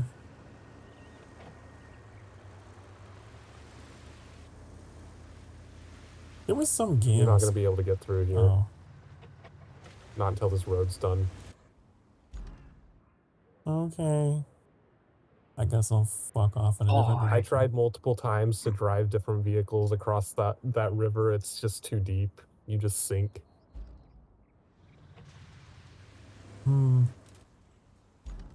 Really? You underestimate Sokar's ability to to tumble his way, to fail his way all the way into it. Somersaults to glory.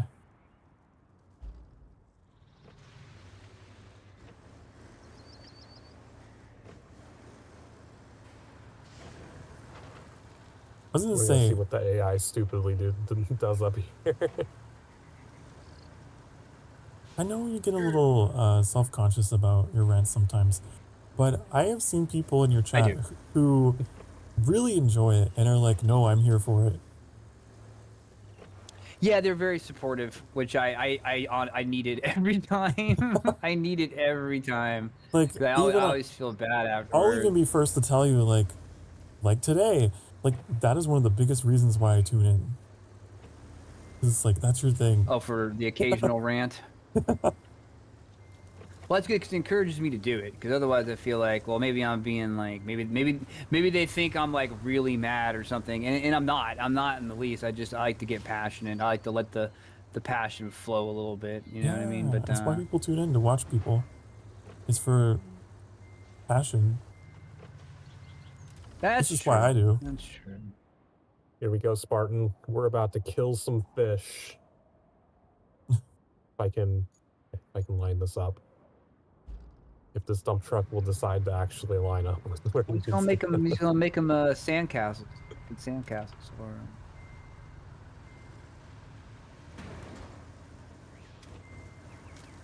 Can't make it across the water, huh? I don't need your bridge. If you want, I don't need your bridge.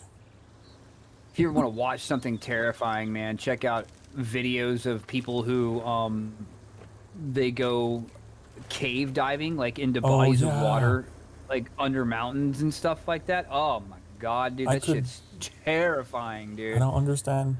I don't want to yuck anyone's yum, but cave diving? Come on now.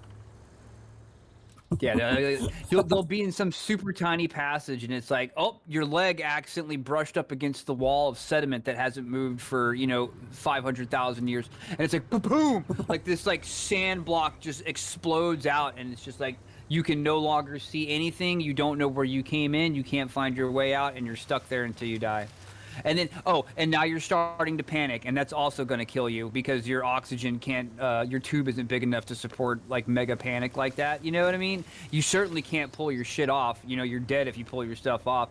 Like it's terrifying, man. It's terrifying. And the more you panic, the worse it gets. For people who don't take into account how quickly the water level can rise in a cave if it's raining, you need to get out immediately.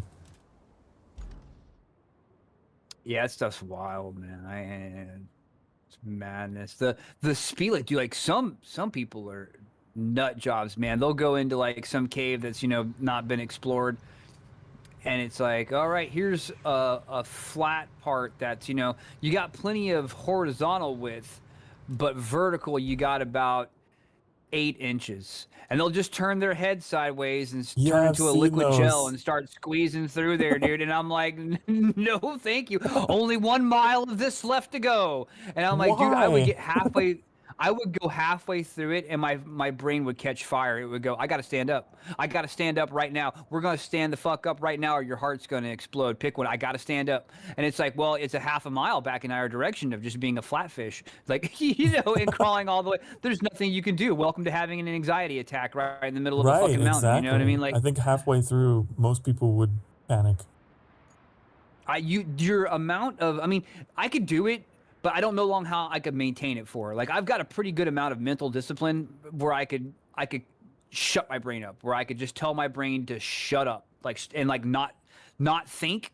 But it's like flexing a muscle. I can only do it for so long before the muscle gives out and the intrusive thoughts will come in, you know?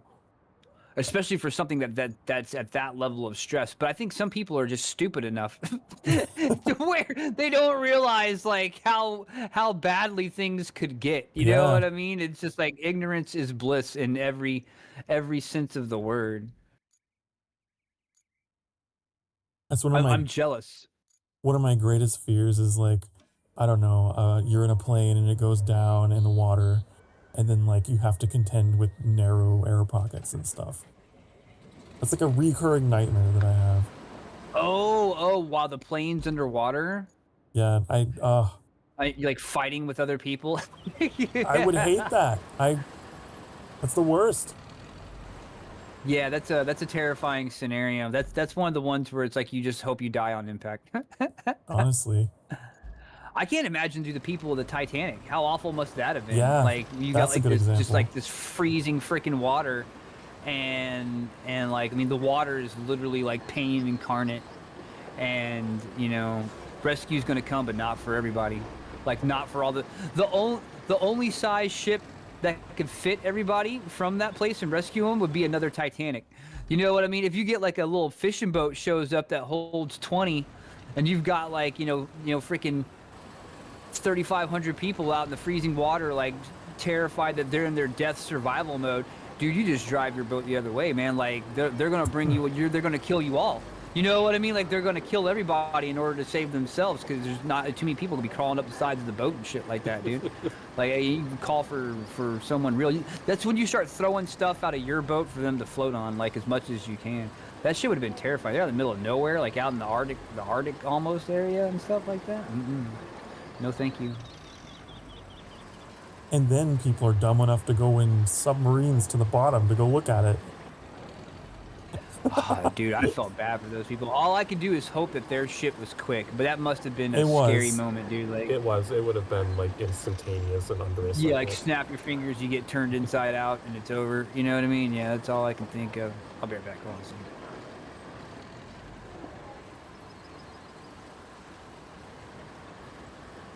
Oh, the things people do.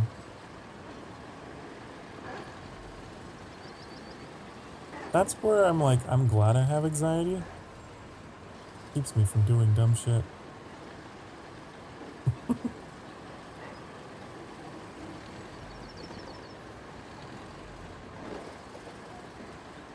I don't want to explore anything except from behind a controller and a monitor. I can live out all my lives, all the places I want to go in my video games. I'm safe.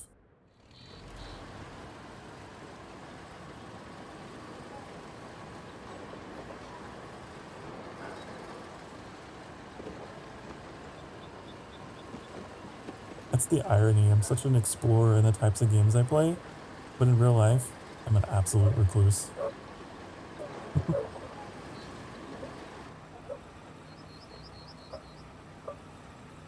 Very loud dog outside.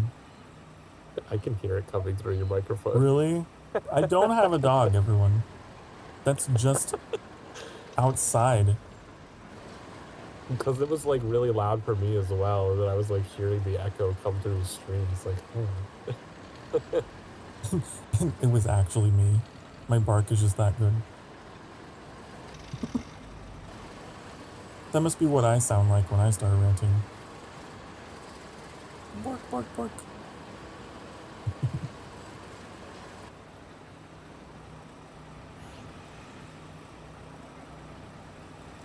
We got some like new neighbors, I guess.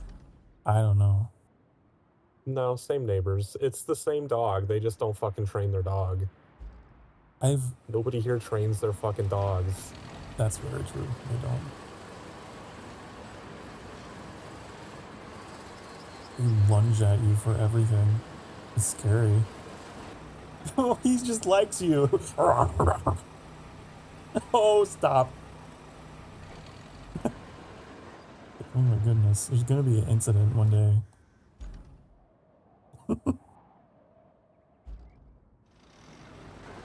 What? What in the fuck is this AI doing? He's in the bulldozer spinning around in fucking circles. Oh really? What the fuck? He's lost his mind.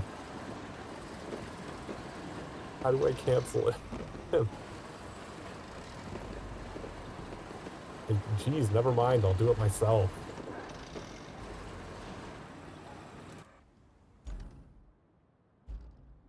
Can I reach that from here?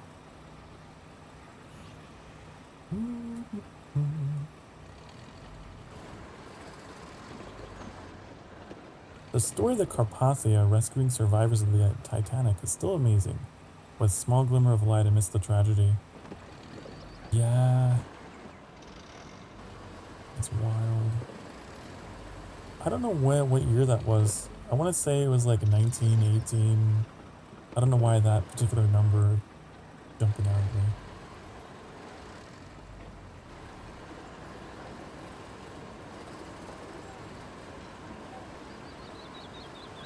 Man, you're talking a time before any amount of modern technology. Today, if that happened, I'm sure it would still be a tragedy, but like, we got helicopters and all kinds of shit now. A lot of people would still die even with modern technology. Like, they were pretty far out there, not really near anything. It would still take some time to get any kind of rescue out to a ship if that happened. But one of the main things that made Titanic so tragic was their lack of lifeboats. They did not have enough lifeboats on board for how many people they had on board, which is not something that cruise liners do anymore. They thought they were invincible. Unsinkable.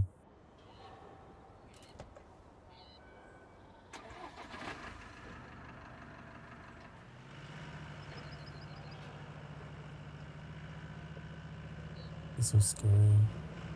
I thought there were survivors that like said that there was like a band that was still playing. Decided to just keep playing music all the way through. Ugh.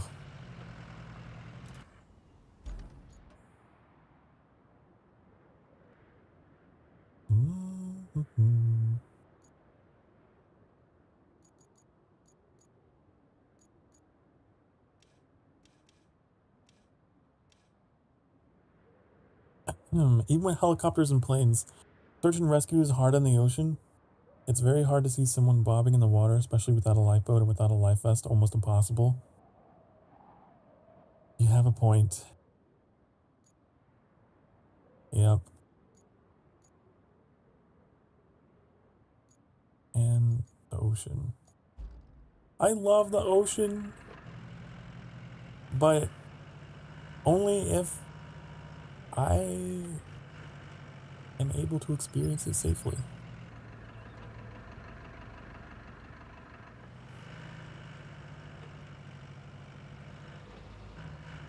I don't know. I have this thing where I have a fear of loss of control.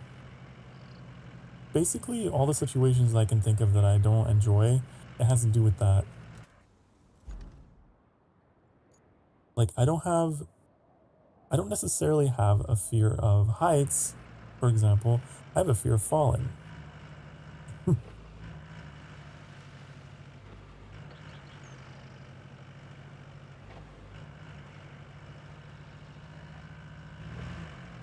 can put me up as high as you want if there's rails and all the rest. But if it's like, you know those people who go up on the tops of mountains to go take selfies? No. Yeah, I mean, my parents, we used to go out to Pikes Peak whenever we were in Colorado. And, like, back then, there were no railings up there. I don't know if there's still no railings, but you could just walk up right next to the fucking edge of Pikes Peak and just look out. No railings, no nothing. I hate that. Because I have, like, this thing where I will see myself take the plunge in my imagination. And it's like, oh. The call of the void, I think they call that or whatever. Literally what it's called. It sounds so ominous. Sounds like a Metallica song. It does.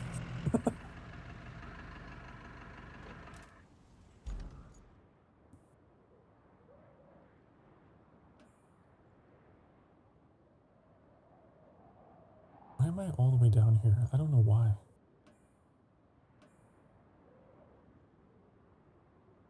I have no memory of this place. I need to go back to the tunnel exit base.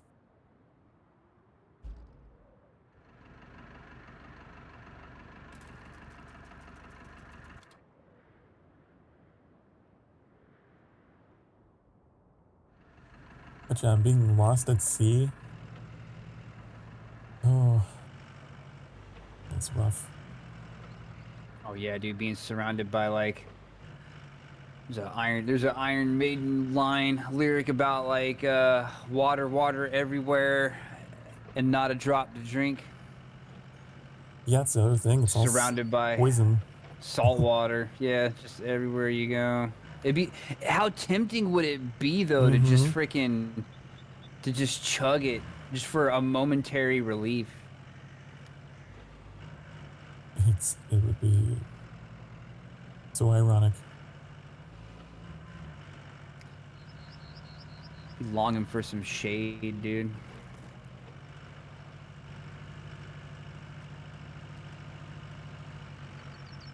Who wants to play Raft? Oh, that was one of the first. I've played Raft many times. I played that with Tricks forever ago. Wow. Oh, was it y'all two that were playing Raft with Tricks? Yeah. I didn't know y'all at the time. Then that was the first time I heard y'all. Then was with Small World. I remember seeing y'all. 'Cause I knew Tricks, but I was like, oh, who's he playing with? Oh, it's some dudes he knew from whatever Discord. And oh, cool. And I'm gonna watch it back. I mean, I didn't know who y'all were, and I certainly never thought we'd be collabing later on down the line. But here we are. That's crazy. Cool. Was that like 2023? I don't remember. God, stop. Stop. The time no is 2023 theorizing.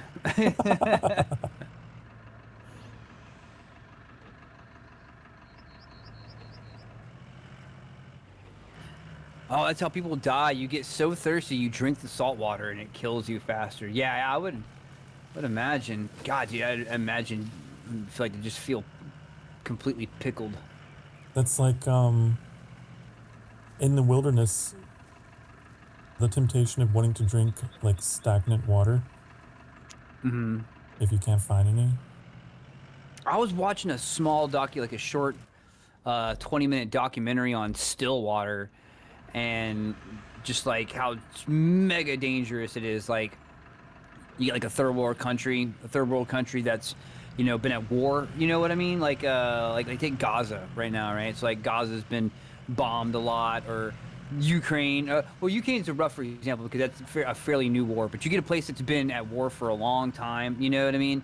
And like a civil war where bombs been going off, and you got like these collapsed cement buildings that had like a deep basement, and they haven't really been touched in, you know, 30 years. And down in that basement, you know, it's rained on and off, and water seep through, and you've just got this water, like these deep, you can't even see the bottom of it, you know, like it's like a stairwell, you know what I mean? And you can kind of see down and around the stairwell, and it just goes down, and you can't even really see the bottom, but that water has not moved. Like it hasn't flowed, nothing's came into it, nothing's gone out of it, it's just sat still for decades, you know what I mean? And it's like so full of disease, man. Like you could jump into it and it looks very inviting, you know what I mean? Just like fun. Like, you know, the call of exploration's there. But, you know, and you jump into it, you'd be fine when you came out. It's not like there's like deadly fish, like there's no fish or anything in there. But when you come out, like by that night, dude, you're sick, and by the next day, you've got some kind of, you know, flesh-eating virus or something, you know what I mean, that gets all your soft bits or something. There's a lot of instances where you can find water that looks clean, and it's not. There was a trend. I always of influencers going into like Arctic areas and like, oh, look at this ice water, it's the cleanest in the world, look, it's so cold and refreshing, and then they like end up in the water ER. boy, yeah. Oh no. Yeah, it's like your biome, like your biome, what's the word for it, your gut organisms, I forgot the word for it, but basically the microbiome. The microbiome, yeah, the microbiome in your stomach is like not made for that, you know. It's the same thing, like that's like sending pox blankets off to people who aren't from your country, you know what I mean? Like they're not made for that. Since you're driving around all day, could you look for any surviving artifacts and bring anything you find to the archaeologist camp, of course? Oh, and if there are any Arks of the Covenant or dinosaur bones, I want photos. Arks of the Covenant. What do you know of the Arks of the Covenant? The way she just kept listing stuff off more and more made me think of that Viva World War II thing. It's like, you want me to do all of that? Oh yeah, the checklist of objectives for the player character. Where were you and the rest of the army like a second ago? I was talking to Cash yesterday about... Oh, no, it was this morning. We were talking about that episode y'all told me about where Rowan's the DM, and it's like, you know, low-effort DM or whatever. You mentioned Quest, and it mentioned that, and I like, we came to a red light, I pulled the phone out and YouTubed it real quick and handed her my phone. I'm like, here, watch this. I was like, you got to get caught up, because I was making references that she didn't get. Oh, yeah, after a long 5-year journey, you finally arrived. And like, oh yeah, yeah. There's a castle in the distance. Like, oh, look at this castle. We should go there. And he's like, no, there's not a castle there. And he's like, all right. You see a woman. It's the paladin's sister. And he's like, oh, it's his sister. It's his sister. It's like, okay, go. And the paladin's like, oh, how have you been? And he's like, good. How are the kids? Oh, I don't have kids. All right. How's the husband? Oh, I'm not married. All right, so you know what now? He's like, well, you're all dead now. What do you mean? Because you got attacked by people you didn't see. What do you mean? It's like, well, you're in the forest. You didn't tell us we were in a forest. Well, yeah, you're in a forest. And the other guy who usually DMs is like, dude, do you just want me to DM again? He's like, no, I got this.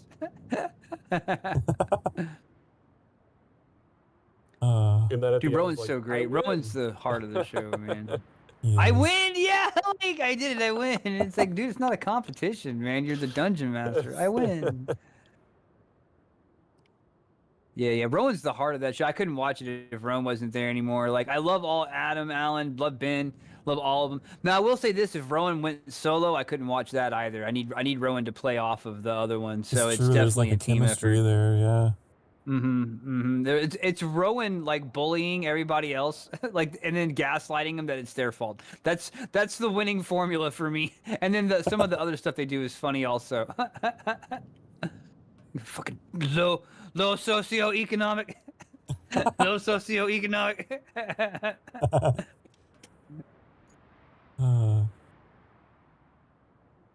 wonder when the next one. Coming out soon. I saw the one where Dude, I found some... He's playing the role of like a monster.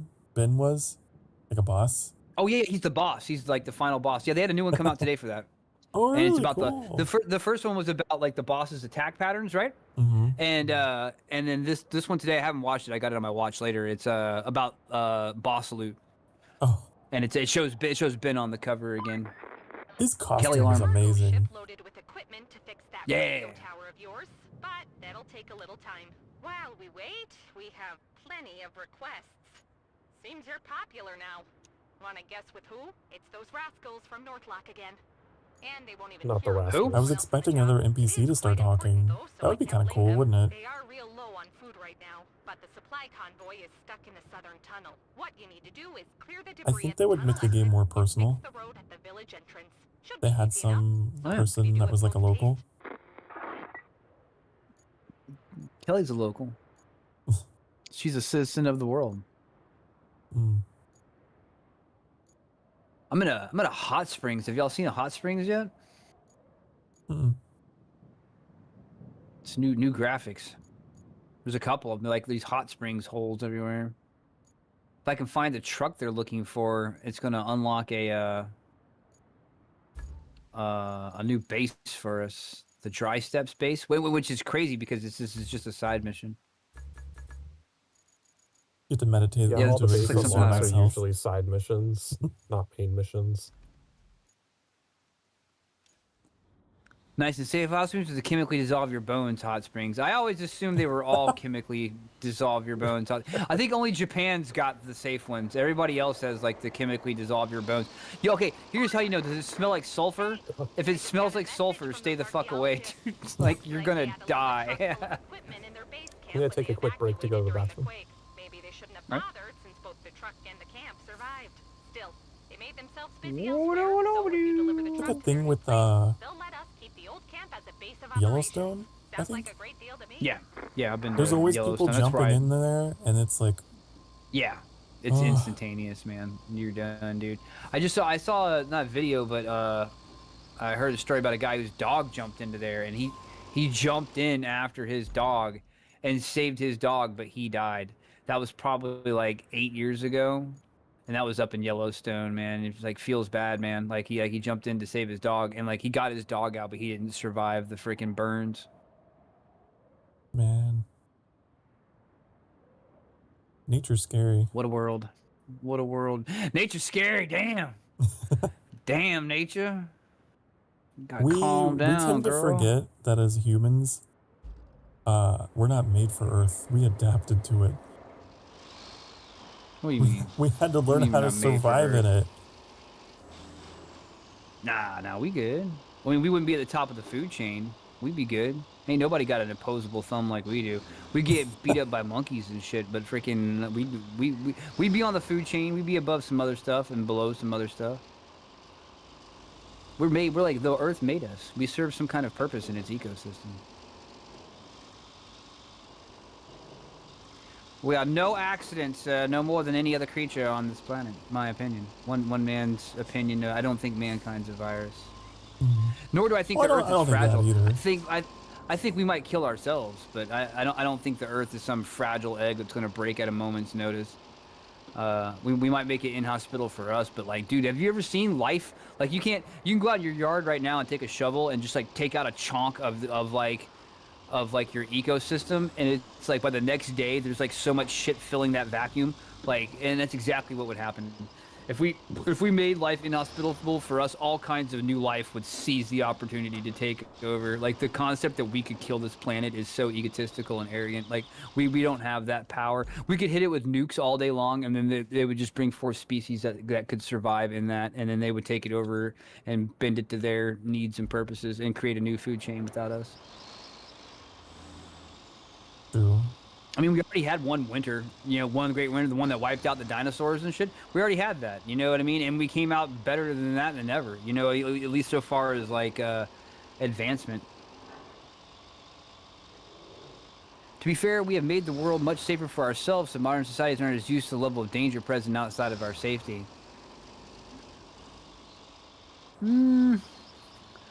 Yes and no. We have challenges that no other species has had. I mean, we've kind of mastered the domain of our own planet. We're free to fuck it up ourselves, but ain't no birds trying to go up there and fuck with space. You know what I mean? Like, we're the only ones trying to get up there. We've been to the moon. We've got stuff out in orbit. We've got dangers that they can't even conceive of. They don't even understand. We know of dangers that they don't even know how to wrap their minds around. Like, we're pretty far beyond. So I both agree and disagree. It's definitely a yes and no. Only the there's things we've grown accustomed to not being scared of, and then there's also things that I mean, nothing can even compare to the intellect of humanity so far as things that we've found so far. Yeah, Sokar and I were just talking about this like in another context the other day, where we were talking about the potential of another ice age and how like it really wouldn't be all that scary because like our technology would make it pretty easy to survive. Like eating is like a really cheap thing to do. And aside from the difficulty of getting enough crops, which we would likely plants have to build greenhouses for, like we have the technology to easily survive in ice. We would need to find a way to get the nutrients because we could go off of like because there would be an initial like death toll. You know what I mean? There would be an initial death toll for sure. We wouldn't be able to support 7 billion people quick enough. But I mean, we could go into like fish and start going into stuff deep underwater. Because like if you hit like an ice age or whatever, I don't think it would matter too much if you were up on the north end of the planet or if you were on the equator. If it was a true ice age and we were just in deadly conditions anywhere, so we could go to places where we could be under the ice and like ocean fish and stuff like that. We'd find some way to do it. I agree. And then heating could be done with oil. You could still get plenty of oil. That's all underground also. I think we'd find some way to do it. I agree with that. But plant life, burning wood, the nutrients we would get from plants, sunlight would be an issue. We would have to adapt to not getting vitamin D. Like, oh, it would just wipe out our entire power infrastructure. And it's like, why would it? Like, I guess if it snowed heavily, some of our lines might go down, but like a lot of our power plants are like nuclear and coal. Oh, I see what you're saying. Like, you think our cities would be good enough as they are? Yeah, like. That's plausible. Like that's plausible. Thing, like most of our power grids have problems during the summers when everyone's trying to run their AC, not during the winter. That's so true, dude. That's so true. We already have buildings that are insulated, and as long as we could survive long enough to get out there and keep that refreshed, yeah, that would be it. And then we could do we could also do greenhouse. We have greenhouse tech. We got greenhouse tech. We could grow plants. I guess it would be like, would we have sunlight? Because sunlight is like, sunlight's kind of like the core of all of it, you know? You would need something for food. Like food would be the main thing that would cause problems, not the cold, not like the terrain or anything like that. We played Frostpunk. Because like a lot of people have that I never played it. They think of stuff like the day after tomorrow. It's like, oh, everything's gonna freeze over and everything's gonna insta-freeze. It's like, no, it's not. That's the least of your problems. Oh yeah, that's true. That's true. How was Frostpunk? Did y'all like it? I never could bring myself to pull the trigger. It's very formulaic is the only thing. There's like a very specific way to play. The first one was like, you have to follow a very specific path in order to be successful, and once you know that path, it's kind of like easy breezy. The second one looks a lot more fun and a bit more free, sandboxy. Oh yeah, Frostpunk 2. I haven't played the second one yet, but from what I've seen of other people playing it, it looks like they fixed a lot of that formulaic stuff from the first game. I do think in an Ice Age scenario, there would also be the threat of other nations. Like, there would be such a contest for resources. Time to put that military to work. Yeah. That's what you save it up for. It wouldn't be a pretty reality. No, it never is. The desperate struggle. I mean, like, even in Star Trek, shit didn't get good until they, solved all energy problems. Once they, like, solved all energy problems, everything was fine. And then they could turn energy with replicators into whatever you wanted, food and nutrients and stuff like that. Then, when no one had to worry about food or shelter or energy, then society began really going forward.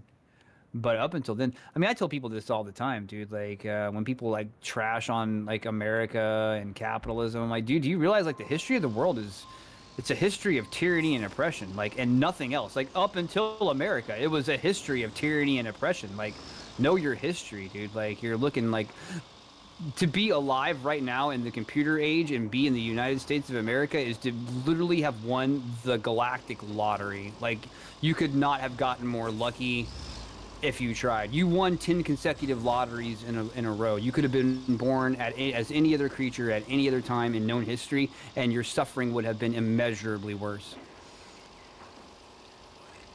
And you know, that's just history. History is one of tyranny and oppression. But in Star Trek, yeah, they never tell you how they did it, but things got good once they solved energy problems and stuff like that. We're getting there, man. We're getting there. It's a slow give and take process, but we've come so far in such a short period of time. It's been remarkable to witness. I have more of a neutral, I guess, sort of opinion of that. I think it's easy to grow a bias for like where you are. Yeah. Everyone lives in their own little bubble of suffering, so to speak. But if you step back and look at it, I mean, I don't know. My mind has always been like, if I can't find something to be happy about, you know, the historian me is very much like, if I can't find some satisfaction from where I am now, then I mean, like, God, what would I have done if I had been born at any other time? Mm-hmm. You know, my grandparents, their grandparents, any other nation, any other time, like, what would I have done then? Like, you know what I mean? Like, what, you think I know suffering now? You know, holy crap, like, what would I have done then, dude? Just jump off a bridge? Like, you know, because the people then would look at what I have now and just be agog at my, you know,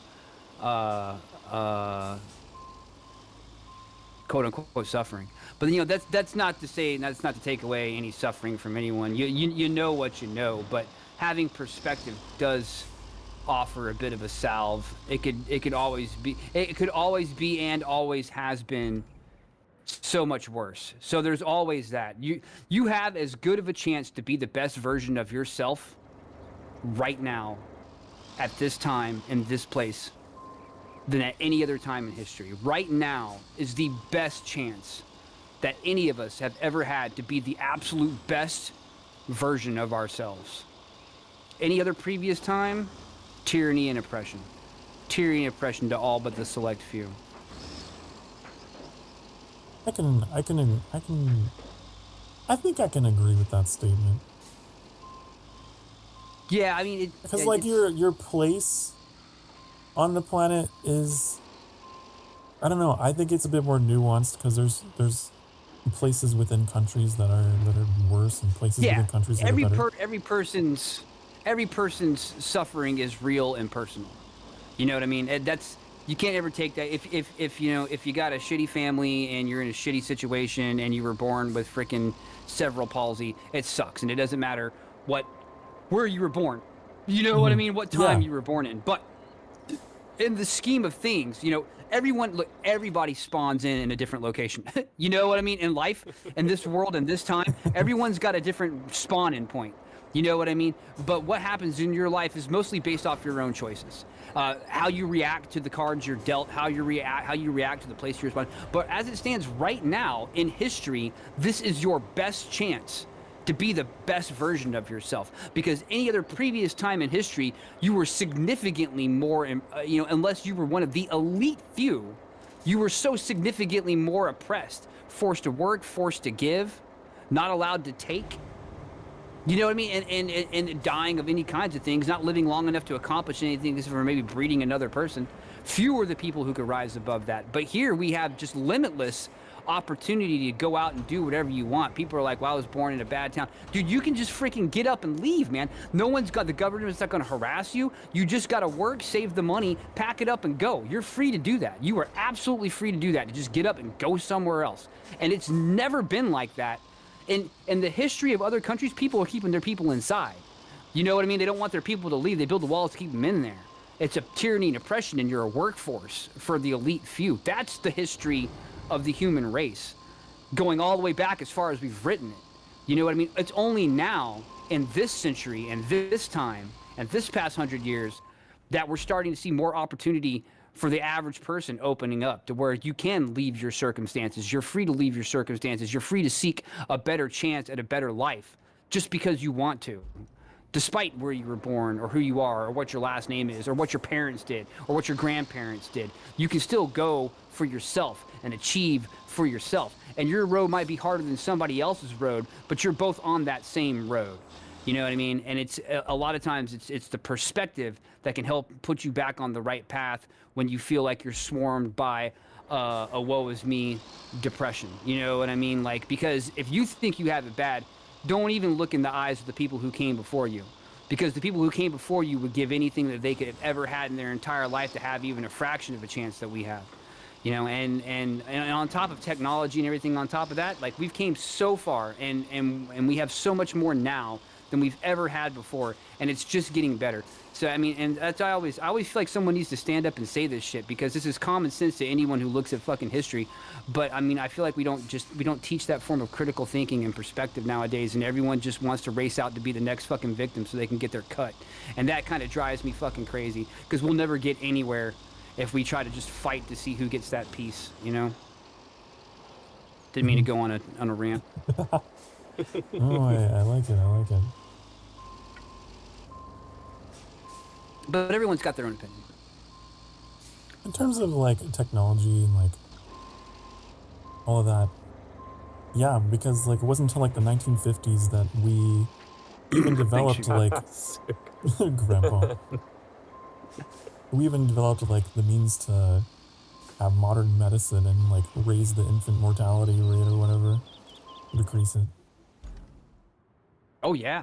That the child mortality rate is so much better, dude. The invention of antibiotics, and specifically penicillin, was so integral to raising our lifespan, to be able to fight infection with a pill. Dude, infection was like the #1 killer, man. It's like, that's why you didn't live, because eventually, like, if you were a working person, when you're a kid, you're kind of fine. You might come down with an infection if you swam in the wrong hole, you know what I mean? But like, when you were an adult and like the average life expectancy was 28, or, you know, like, tops, or 35's an old man, like, when it was like that, it was because, like, once you get out there and you're working in the workforce and you're doing labor, like, everyone's a fucking slave to their fucking lord, you know what I mean? Like, you're just serf. You're a serf, you know? Even in the most advanced countries of the time of that life expectancy, you were a serf. You were class, you know what I mean? So you're out there working the stables or where the fucking, it's like, oh, you cut your leg with the pitchfork today, you know what I mean? Or the horse got mad and kicked you in the freaking kneecap, and now you got a shattered kneecap. Here comes the freaking infection.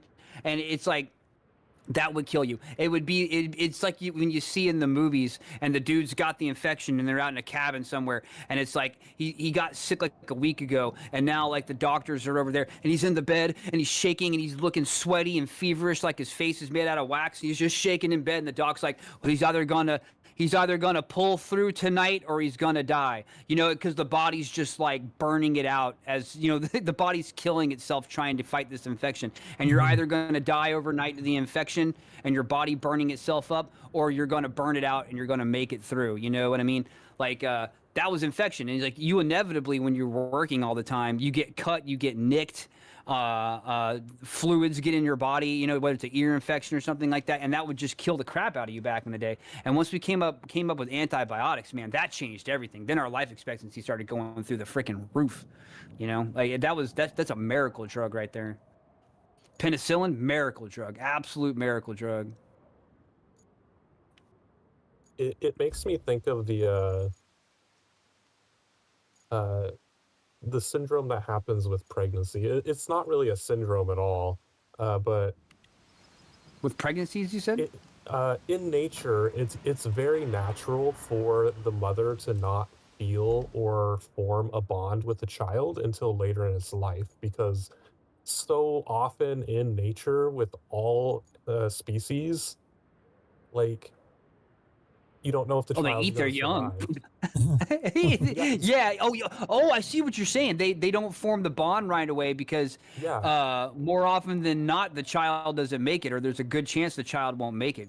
And it's a lot more in recent history than people think that actually changed for us, that mothers actually do form bonds pretty immediately because we have perfected or near perfected like childbirth, so that it's much less common that a child dies that early on. And, that's crazy. I never thought of that, but that actually makes a perfect sense. Yeah, a lot of I learned about this through the psychology angle of like mothers will like seek out counsel because it's like, oh, I don't feel anything for my child. Like, is there something wrong with me? Like, why don't I feel anything? Am I a bad mom? It's perfectly natural. Like you may not feel anything for your child for up to a year because like that's how you were programmed genetically to handle that situation. Sorry, I rolled my vehicle. I had to hold my breath, make sure I made it to roll it back. I'm trying to figure I never out... considered that, but that honestly makes a lot of evolutionary sense. And that's why it wasn't no thing for a girl to pump out 12 babies by the time, you know what I mean? And like I was saying it the other day, morbid as we see it by today's society, dude. That's why you were like taking a wife as soon as they were bleeding, because your wife is only going to live to be like 24 years old. You know what I mean? So it's like you have to have the child young, or else who's going to raise the kid? You know, back in those days, you know what I mean? You can't, if your wife had your first baby, if you were just a peasant and your wife had your first baby at the age of 21, she's probably going to die 3 years later to some kind of infection. And who's going to raise your seven kids then? You know what I mean? Like, it's not going to happen. You would need time for the mother to raise their children and stuff, especially if you were at war or whatever the hell your local was making you do. And that's why they were marrying kids off at such a young age, because they needed to reproduce like as soon as possible. Nobody lived to be that old, dude. If you lived to be that long, dude, you were some kind of freaking miracle worker. Probably had to deal with the devil. They'd hang you for that. Also, like forming like political alliances and stuff, because that was how power was transferred. Was oh yeah, political marriages and things like that. Yeah, but like to the average, you know, the other 99.99999% of people, like you're just trying to forward your line. No, you weren't. I mean, maybe you were marrying within the village. You know what? Arranged marriages have been around for a long time. I take that back. Arranged marriages, even for the poorer folk, were, you know, building a village and shit like that. You have local politics and things, the village elder and so on and so forth. There's so much that is changed. Arranged marriages are still a thing, and like cultures like the United States think they're like really weird, but they actually work very well. Yeah, there's got to be some merit to them, or else they wouldn't still be around. A lot of people think of arranged marriages like, oh, your parents are just like marrying you off to the person who's going to give them their largest pig and stuff like that. Like they think of the movie stuff, but they're actually more deep than that, and it's based more on the concept. More cerebral. There's no one who knows you better than your own parents, and like they're the best people to pick out a mate for you. Like that would actually be. Yeah, I can see that. It'd be something that would be good for both families too, not just your parents and what they get. Like, but you know, the other family that you know might be, that is like, you know, shopping your candy store or whatever the hell, they might you know, they're not going to want their person married to a complete freaking idiot either. So there's definitely some give and take going on between the two families. It's not something that was just decided at the roll of the dice, I would hope. No. And like a lot of the studying I've done around arranged marriages, like some of them tend to be some of the best marriages. Oh yeah, Ned Stark.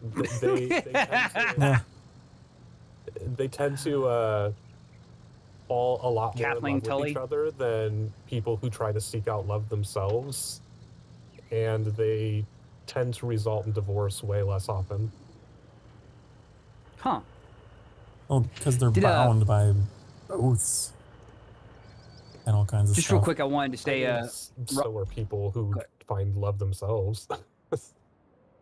Rocket said, he said, it's still crazy that our body's last line of defense against infection is burning ourselves alive until either it dies or we do. That's exactly what chemotherapy is, like radiation treatment and shit like that, and why it sucks so bad that it makes you feel so bad, because basically you're killing your body and until either the cancer dies or you do. It's literally like who can hold on the longest. That's why you battle cancer. That's why it's a fight with cancer with chemo, because you're basically killing your body and seeing which one dies first, the cancer or your organs. I always thought that was a fascinating way of saying it, and why chemo's not really medicine. you don't want to go on chemo if you can help it, because, and that's why, you know, you can be too old and too weak to go through chemo, and why chemo can kill you, you know what I mean? Because you just don't, maybe it's like your third go with the cancer and you just don't have the energy left to fight it, to survive the chemo treatments. Damn it, man. So, like, I'm looking for this van that has the tools and stuff for this side quest. Like, basically, I'm out here looking for a lost van. Oh, and you found a toy car? I looked at the map and there was a van on the car, dude. There was a red vehicle on the car, and I finally get up this hill I've been trying to get up for 20 minutes, and I finally get up here, and it's this stupid ass fucking toy car up here. It's all sitting on the thing, like, overlooking, like... that's aggravating.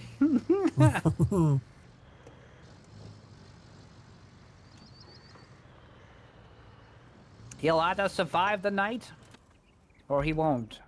We'll know by morning. Keep this rag on his head.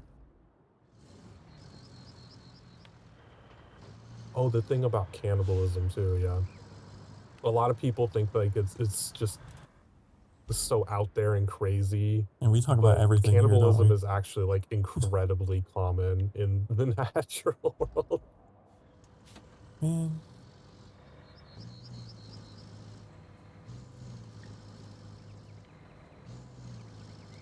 There's so many emblems of our society that is just like built on. I would hope we would evolve, that we've evolved societally as humans past cannibalism. I mean, I feel cannibalism is a bit debased. Well, I mean, what are we talking about? Are we talking about eating our dead, or are we talking about hunting people down to eat them? Like, should we mass produce people for that's the problem, is most people view cannibalism as we're like hunting down members of our own race to just feed ourselves, whereas cannibalism in the natural world is mostly just opportunistic. Like, it's there, it's perfectly good food. Yeah, well, see, I would also think that even amongst the beasts, if there's a better source of food, they won't eat their own. You know what I mean? Like, that's kind of a last resort of opportunism. I don't feel like they would do that if they were well fed already and were satisfied as a the most recent society. Example of that came up that like freaked people out is there was a zoo that had gorillas, and one of them gave birth, and the child died overnight while the zookeepers were not like keeping track of it, and the mother ate it overnight as well. Yeah, and that's see, actually I don't. Very, very common for a recently pregnant animal to consume the dead child to regain the nutrients. Dude, a lot of mothers will eat their children alive. You know, they'll kill them right there on the spot and eat them. And we're talking like hamsters and guinea pigs. You know what I mean? Like, we're not even, or cats will eat their kittens sometimes, and they're not even dead. You know what I mean? It's just in there. I mean, and it happens with a lot. Hold on, wait, you know what? Let me check my facts, because I know cats will eat their kittens, but I don't know if can't say for certain if they eat them alive. That's an assumption. Okay, let's see. Will cats eat their kittens? Well, that's in your search history now. Okay. Yes, cats may eat their kittens if the kitten is stillborn, very sick, or deformed. The mother cat instinctively removes unhealthy or non-viable offspring to prevent the spread of disease and conserve energy. So it's crazy. There is a instinctual reason they do that is not opportunity and food driven. At least in the case of cats, which is the most common one that I've heard. Even for something like that, like taking care of it, like they have to provide milk and everything to it, and if they view it as a non-viable option, then that's just a waste of their time. Yeah, exactly. They're not big into that. Oh, hold a second. The dude who's working on my emotes just sent me a couple updates. I gotta hit him back real quick. But I mean, you know, I think if the situation was desperate enough, I think something like a Soylent Green, where it's like you're just like eating your dead or whatever, like somehow, I think if the situation was desperate enough, that could pass. You know what I mean? Like if we were in some super bad thing where we had to recycle any and all forms of food, I think desperation would be the mother of invention in like a Soylent Green kind of department. The Imperium has this stuff called corpse starch that they send to their troops on the front line to keep them fed, and you know, they don't even call it anything else. They don't even give it a fancy name. It's corpse starch. Yum yum. Oh man. I'm glad that, you know, we've advanced as a species, I will say. We have developed technologies, and we have ways of supporting the weakest in the tribe without being horrible.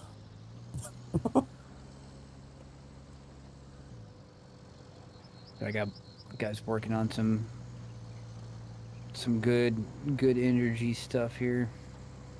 It's been a bit since I've got some new emotes. I was very satisfied with my last ones. The toilet emote. You know, I hadn't considered that. I got to put some thought into that one.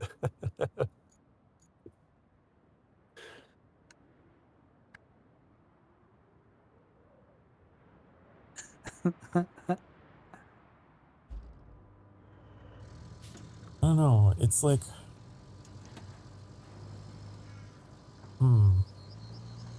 it's difficult for me, I guess, to have a lens on the world that is like something being universally better or universally worse, because there's always context. I guess it depends on the context and depends on the topic.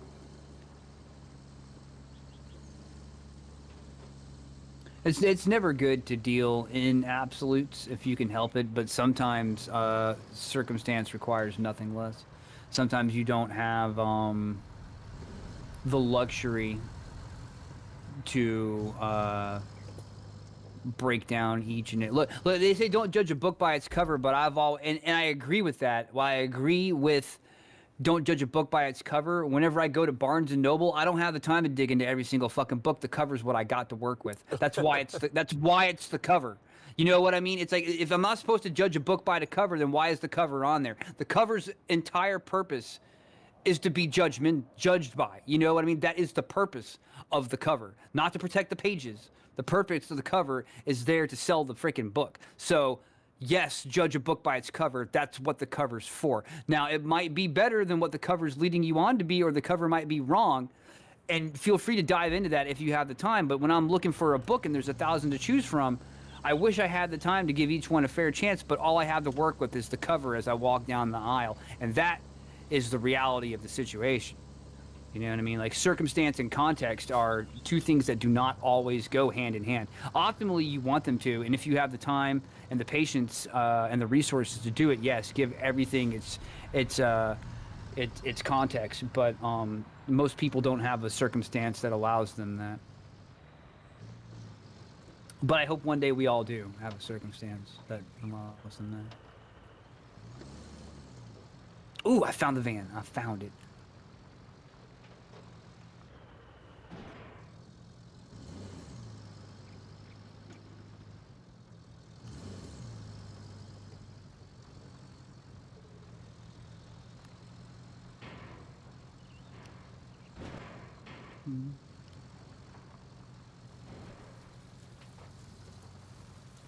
It's weird though, because like, I don't know, I guess we were also comparing like pieces of history that were very far apart. I'm sure that if you were to take those chunks and make them smaller, like the world today versus, I don't know, 5 years ago, is history moving in an objectively more positive way? I mean, are we talking like in a 5-year spread? You know what I mean? Well, then I guess that's a matter of opinion, really, in that sense. You know what I mean? Like 5 years on the scale of nations is not much of anything. You know what I mean? Here's what it is. You can affect a lot of change on a global and nationwide and continental-wide scale in 5 years, but you're not going to have the context to see the results in that same amount of time. The results for some of these, the things where we would determine whether or not it's a historic success, a historic gain or a historic loss, these are the things that you cannot determine in the matter of a year or 2 years or 3 years. These are the things that you can only see with the perspective of the long graph, you know what I mean, to see over 10 years, because a lot of times the changes take a while to implement, the consequences take a while to implement, and the reaction to those consequences also take a while to implement. And the movement of nations is not a fast thing, you know what I mean? It can have bursts of speed, but overall change on a nationwide scale takes time. Even more so the bigger the nation. 5 years is barely a snapshot, you know, of it's a frame in the movie reel, it's a frame in the clip. History is just by its own nature extended to the longer it goes, the better view of it you have. We're also like the product of history, right? So there's like a saying, what was it, like history is written by the victors or whatever. And so there's like that bias you have to overcome. Like we as humans it's something I'd always consider. Yeah, that history is written by the victors. That's very true. Like we as humans might believe that, you know, Earth-based life has got it the best way. This is the best way to do it. But what if there's another form of life? We cross that bridge when we get to it. We can only compare to what we have. Now it is one thing to say that history is written by the victors. That's very true. But it's also, I mean, let's that statement, like living solely off that freaking fortune cookie statement, why it's a great one, that's very short term, because the written history can change. Like I fight you, you win, you write the history. You were the good guy, I was the bad guy. 2 centuries from now, my ancestors finally come back from another nation and take your ancestors out, and now we rewrite the history to where the history is we were the good guys, and it was all effed up, and it was all a setup, and y'all were the bad guys. And so it doesn't mean that just because you won that one time, that history can't be seen again through a different lens, and that we can't change your idea of it. I can tell you right now, because you have like things like, we used to celebrate Christopher Columbus all the time, and then now, maybe we don't do that no more, and we used to celebrate this all the time, and maybe we don't do that no more. And even though he won at one time, doesn't mean that the viewpoint of how things are won't change, because you do have people who seek truth. You know what I mean? And then you have the truth changes on the eye of the beholder, you know, especially if it's a matter of opinion and circumstance and what side of history you fell on. But it is true to say that history is written by the victors, but that does not mean that future victors won't have an opinion on what happened during your history. You know what I'm saying? Like it could change. It can change. It can change. It's correct, but it's also not the end game. I see what you're saying. On the short term. Yes. And not even necessarily like future victors, just like people who just seek the truth. The truth seekers will always find the actual truth. And as we progress in history, it's only going to get even harder and harder to hide what the actual truth was. Entropy. Dude, nowadays, man. Nowadays, like everything. I just assume that I'm being recorded all the time, and that's what I'm going to tell my kids. Assume you're being, like, even if you're in your own house taking a shit in the bathroom, assume you're being recorded. Don't do anything ever that you don't want getting brought up later, dude. Just assume you're recorded, because no one who does like a murder or something like that gets caught on camera ever thought they were being recorded. You know what I mean? Like, just assume that you're taking that poo in the bathroom, and your phone is on record mode, and it was putting something up to the cloud that you didn't know about. You know what I mean? Like, it fell, the dog hit it, and now it's cloud recording for the next 20 minutes. And, you shooting up heroin in the bathroom got recorded and sent up to the cloud. You know what I mean? So now your future political career is over. So, like, just assume you're always being recorded, and you'll be much better off. You know what I mean? Just assume that Mega Dump is going to be someone's sound redeem in the future. Yeah. Make it a good one. You bring up a good point, though. That's something that, like, past generations never had to deal with.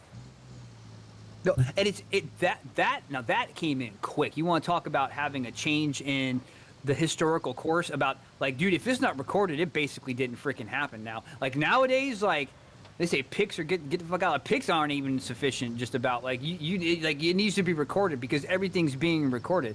Like, that's why people got dash cams on their freaking, like, can you even really go to court if someone didn't record it on camera with somebody nowadays? Like, you can, but it's kind of rocky if it's your word against theirs. You better hope, that some camera somewhere picked up that footage. And it's good to have a dash cam on your car, front and back. It's good to have a dash cam on your car. Absolutely good to have a dash cam on your car.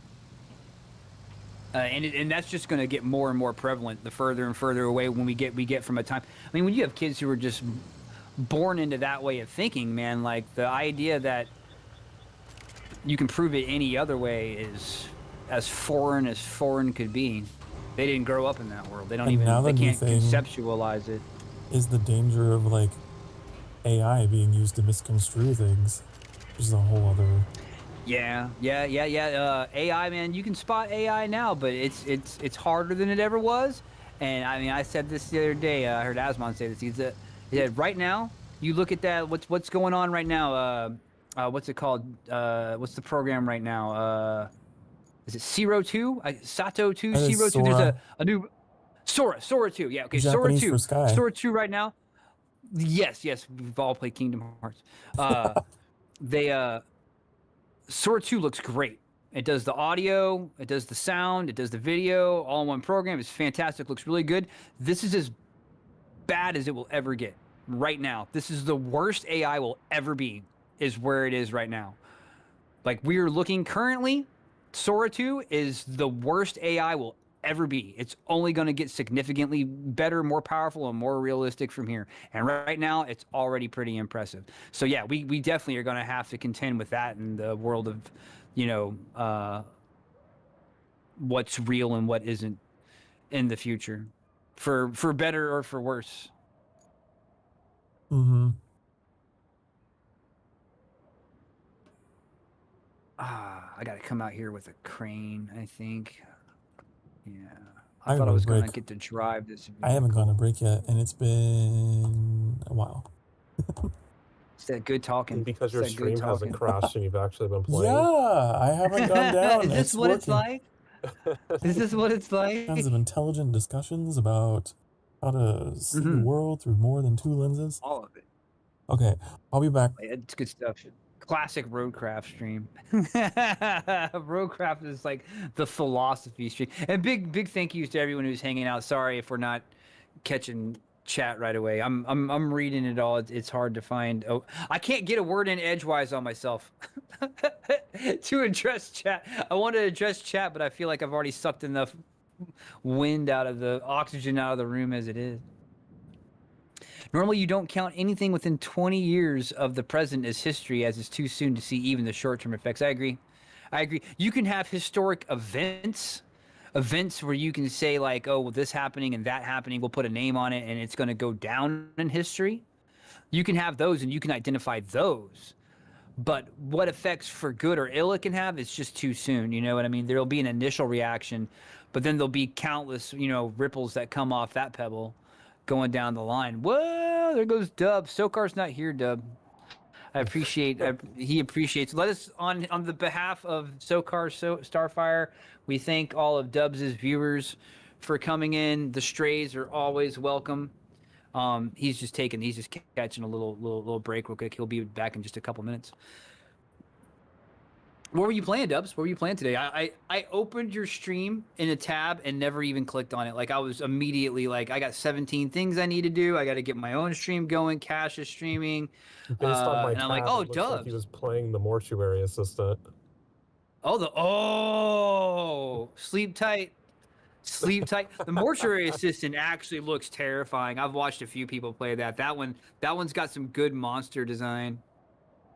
That's got that real, like, Catholic demon level stuff.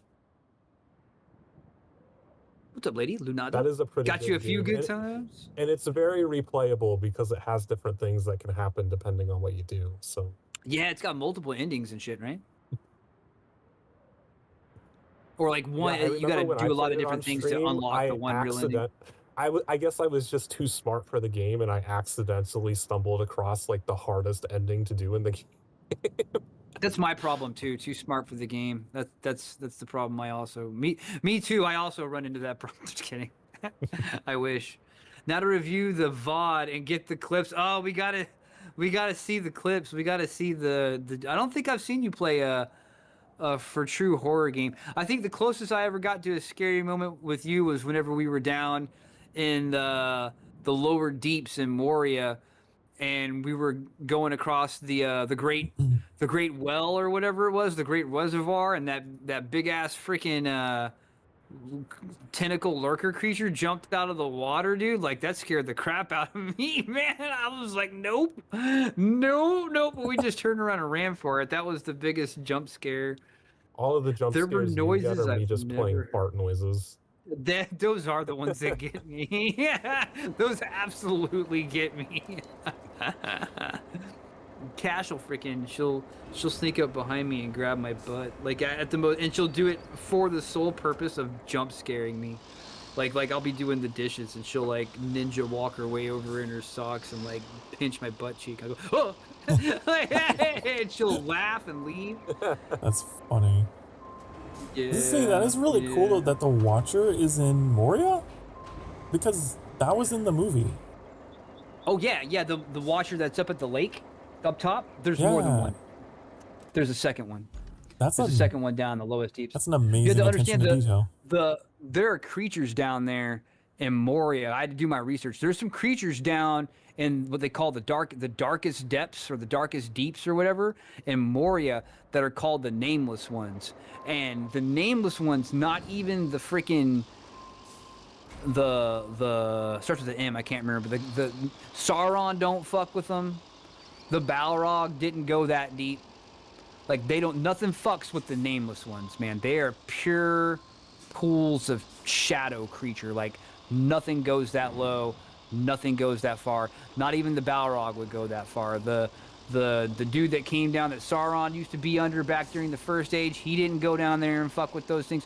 Nobody fucks with those things down there.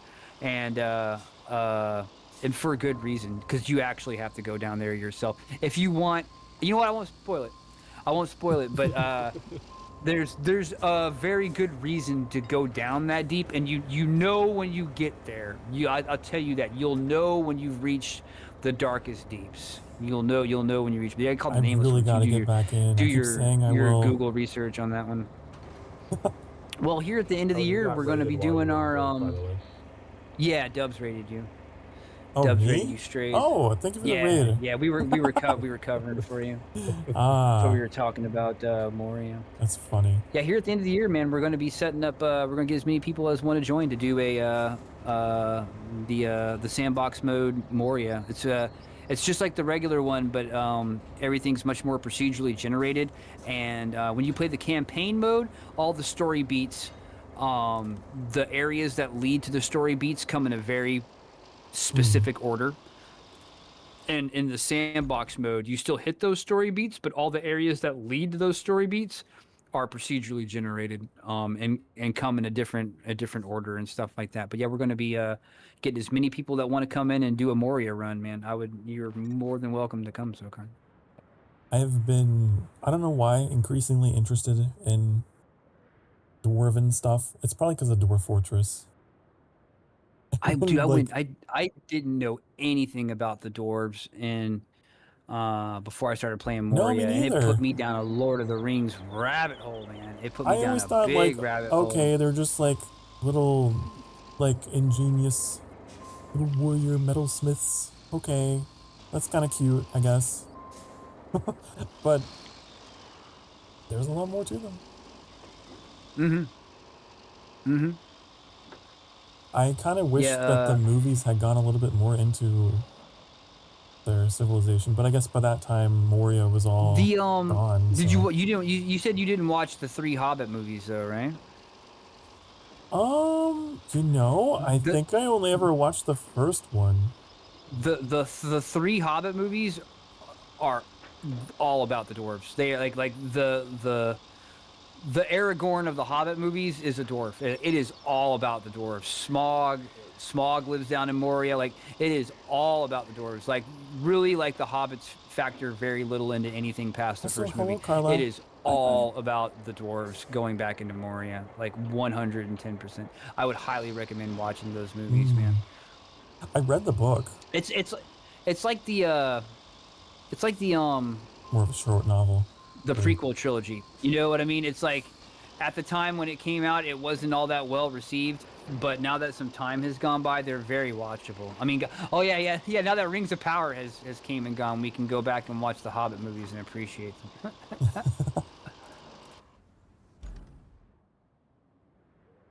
Where am I taking this? Over there. Oh yeah, nobody fucks with those guys. You talking about the nameless ones? Not Sauron, not the Balrogs, not nobody except the dwarves. Yeah. Well, the dwarves kind of stopped digging when they got down there. They put up some like "go no further" signs. They came across them in search of Mithril, because Mithril's, you got to go pretty deep under Moria. See, that was one of the things I learned is one of the things that makes Mithril so rare and valuable, other than the quality of it, you know what I mean, is the only place where you can mine Mithril, the only place where you can find Mithril in the entire Middle Earth is under Moria, down in Moria. That's the only place, and that's what made, that's what made that place so special, and it made Mithril 10 times more valuable when the dwarves all got kicked out of it at the start of the Third Age by Sauron and shit. Like, and they couldn't go back in there. You know what I mean? They lost Moria. And so not only was the only Mithril down there, but you had to go through Sauron's army that lived in there and a Balrog to even attempt to start getting the Mithril that was down there. So to have a chainmail shirt made out of Mithril was insane. Like, absolutely insane. Dwarf Fortress is giving you PS. You play Dwarf Fortress, Rocket? I wish I had the patience. I've tried to play Dwarf Fortress a couple times. I watched a 2-hour tutorial video on how to play Dwarf Fortress. I just can't do it. It's not my game. I have so much respect, but I just can't do it. Like the super old one or the new one? The new one. I couldn't. I wanted to play the super old one, and I tried it, and I just couldn't get into. I couldn't get past the assy art, and I know that's shallow of me, but I couldn't get past the assy art. And then whenever they brought out the remake with the new graphics, it spent too much time, I don't know, putting stuff out on like ground pallets, and every single barrel was I don't know. I just couldn't get into it.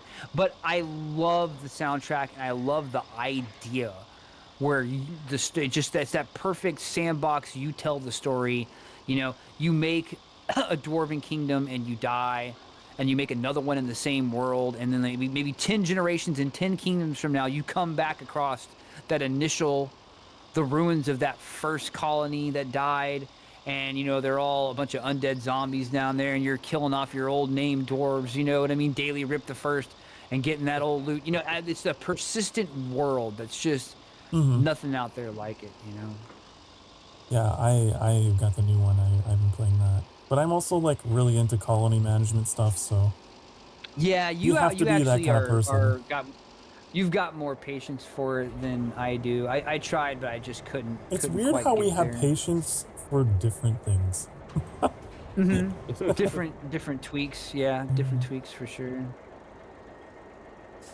I need a bit of graphical fidelity, a bit more. I need animations.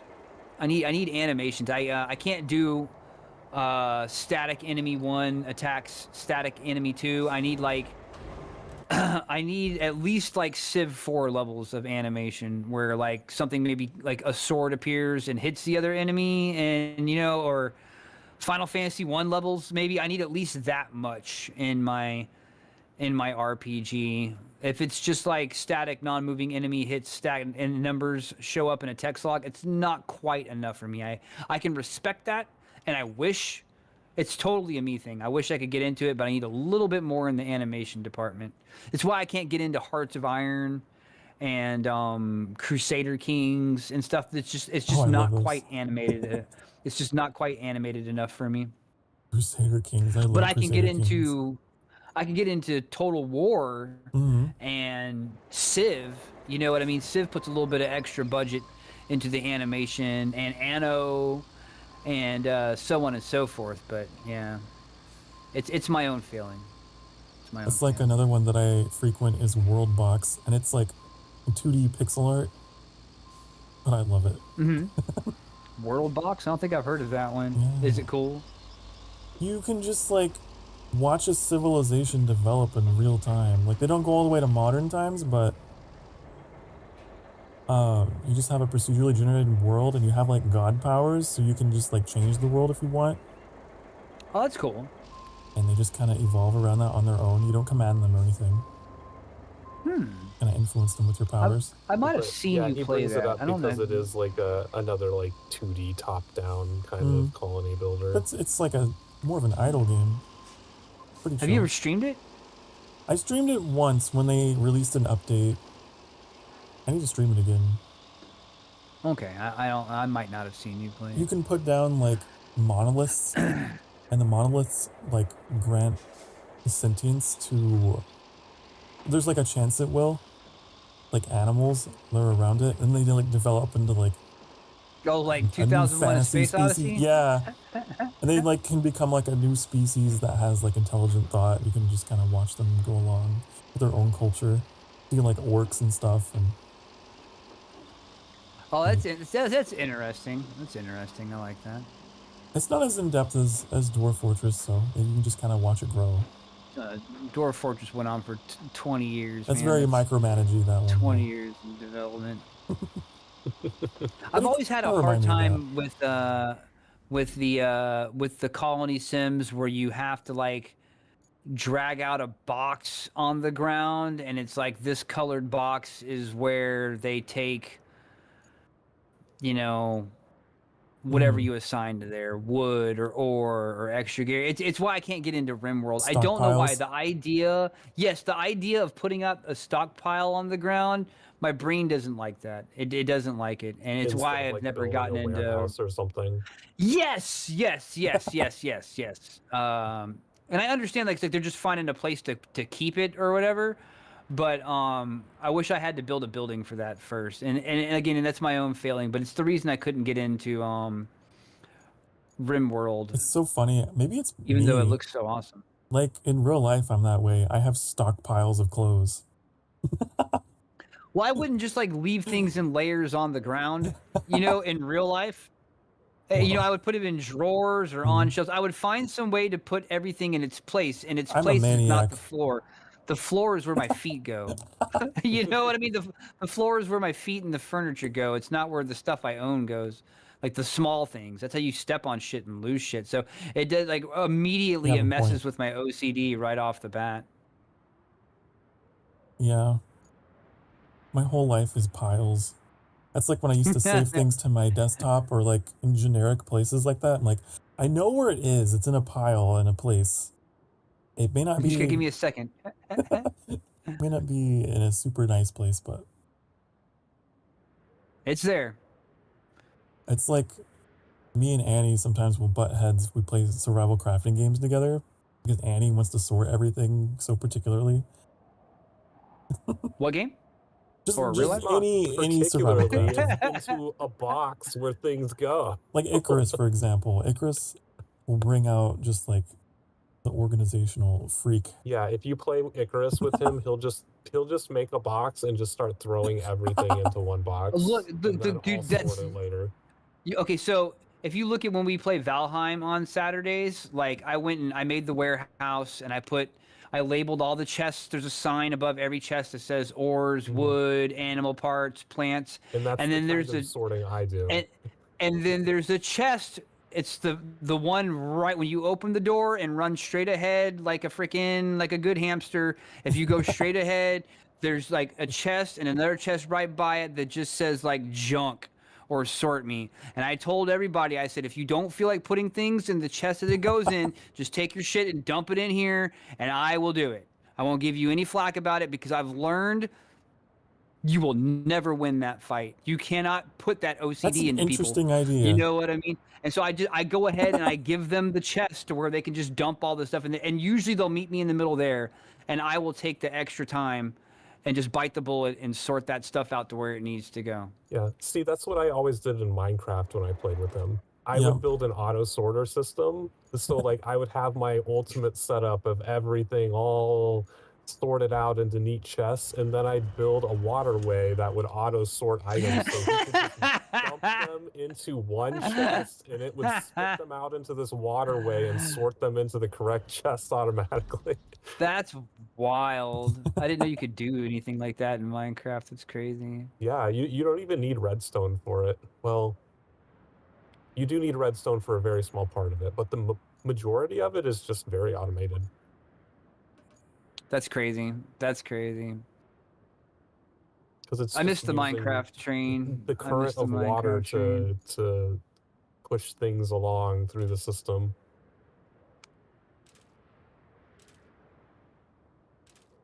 The way I organize things is like, I don't know. I tend to do like broader categories of stuff. It's like, I don't know, organic materials.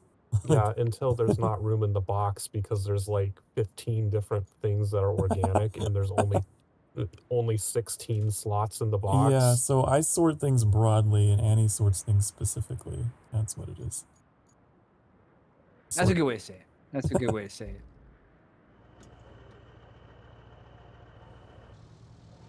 Yeah, no, I used to animal show products. people like you can lead a horse to water, but you can't make him drink.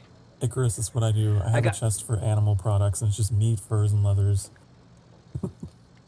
Oh man, you could put that in the I found out the skinning table actually holds a whole lot. So like you can just put it in the skinning. You put the creature on the skinning table and skin it, and then just leave the stuff there, and it kind of sorts itself. Like the skinning table holds a ton of space. Yeah, because I used to I'd skin it and then I'd take the stuff out and I go put it in another one, and now I just leave it in the skinning table. You got the clip that got you real good. Let me take a look. Let me turn off this engine real quick. Yeah, I mean, I did that for a long time too, but you get to a certain point in that game where a certain level of knife becomes better than using the skinning table because it gives you more resources than the table will. Oh yeah, that's true. If you get an iron knife, I think you can just use the knife. Oh yeah, true. I can't tell you how many things I'd kill a whatever boar or whatever, you throw it over your shoulder. You know what I mean? You just huck it onto the skinning table and carve it up. I love that. Icarus was great. Icarus mentioned is great. Yeah, oh yeah, every time. Dubs, yeah, if you send it to me whenever you want. My bad. I thought you'd already sent it to me. That's my own fault. No rush. I'm curious. All right. I have paved even more things. I feel like I've paved this entire fucking map now. Well, I drove out to the place that I'm at in my, it was a rough drive out there in my scout vehicle, and I'm like, okay, I need a crane. So I go and I got my crane, and whenever I went back out, my crane, there was a road. It was like much easier the second time. Which is good, because let me tell you, I am out in some shit right now. Like, I am out in some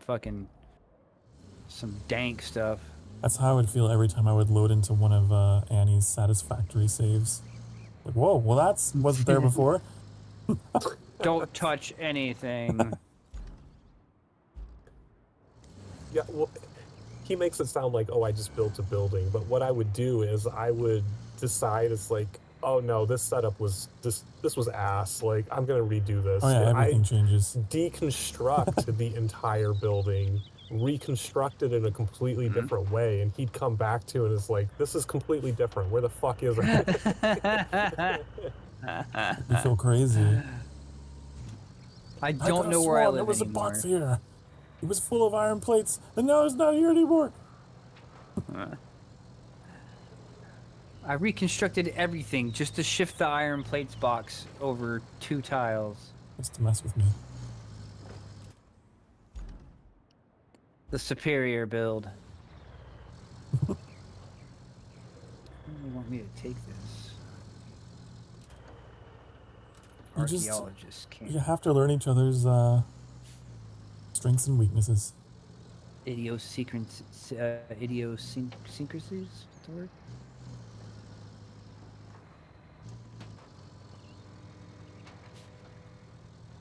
So, you know, Annie can do all the organizing, and I will do the daring, reckless exploring.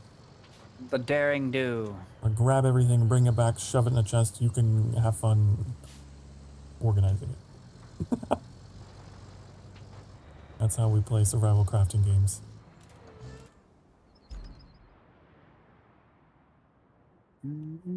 Wait, oh, the thing I need is right here. I wish it was glowing. Are you not tracking the mission? Oh, maybe?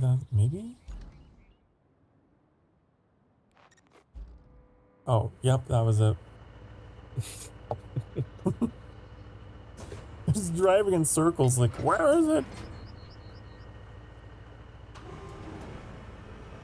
Gonna be tough.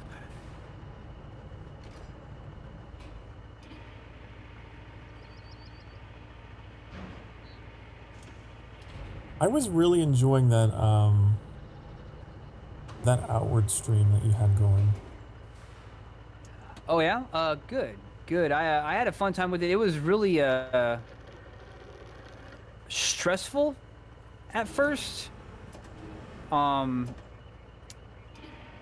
but I think next week's gonna be, now that we've secured the house and we're not currently on a timer for anything, because like having that 5-day timer while also trying to learn the game is pretty intense. I agree, yeah. It's pretty intense. I was playing it at the same time while I was watching you guys as I got back into it, and it's been nice. I was like, wow, I forgot That's about awesome. this game. One thing I didn't know that they don't ever tell you is that if you sleep in your lighthouse, it gives you back all your hunger. I didn't know that, dude. Like, my whole mindset for the... I didn't know that. Yeah, no, it feeds you back to full food. And it's like food is a big problem, and it's an even bigger problem when there's two of you. You know what I mean? Like, there's just not really enough food to go around. And yeah, we were like constantly struggling for, my brain was on like the food. That's all I thought about. Every year I thought of food thing. I thought, what are we going to do for food? What are we going to do for food? What are we going to do for food? But if you sleep in the lighthouse, it heals you of all your diseases. It brings you back to 100% plus above. It's the most amazing thing. And I have a feeling that if you don't do it in the time limit, you lose the lighthouse, but it's not game over. Like, you just don't have that awesome buff. But that's kind of what's cool about the game, is that you could go join the Crusades or whatever and damn your house and damn that whole city and never come back again. You know what I mean? Or you could just go right and just keep going right until you die of old age. You know what I mean? It's got a lot of like you can make, starting options. Yeah. I just took the money from that guy that rescues you at the beginning. By the way, bye-bye, Rocket. Thank you for hanging out. Have a good night. Oh yeah, take care, Rocket. I'm sorry. Yeah, have a good one, man. Thanks for hanging. Always good talking to you. The guy that... Sorry, I'm slow on the chat response. It's good. The guy that saved you, you can just like shake him down for money, and then he just never wants anything to do with you again. Oh, but does he give you money though? He does give you money. It's like 50 gold or something. Well, you need like 150, and you can get like 75 for bringing a mushroom shield back to that one lady in town, and then she'll give you like an additional 30 if you bring her a gem that you can find down in there. Did you guys do like a deep dive of that cave with those we completely cleared that cave out. Yeah, we got everything out of that cave. I think I started watching when you were like partway through it, but there's a lot of great loot in there. Yeah, there absolutely is. It's also like tough down there. Like at least with 2 players, it was pretty tough. Yeah. That's a game where you really don't want to like take on multiple enemies. You got a World of Warcraft. No, not at the beginning. I think we definitely need to invest in some armor, but like we couldn't really invest in anything. Like I was afraid to do anything at the beginning until we secured that house. But now it just seems like you can sleep as long as you want and do, like, we're not in a timed portion. Because I don't think you can die of old age. So As long as I don't die of old age, I think everything's fine. No. That's a funny idea for a game, though. The only What's that, game I dying know, of old age? yeah, the only game I could think of that does that is maybe Crusader Kings. You have like a dynasty of people. Yeah, Rome Total War, your characters could die of old age. I'm pretty sure Medieval, your characters could die of old age. But you just also like have an like a whole family RPG tree. But would be so like, you have to complete this quest before you die of old age.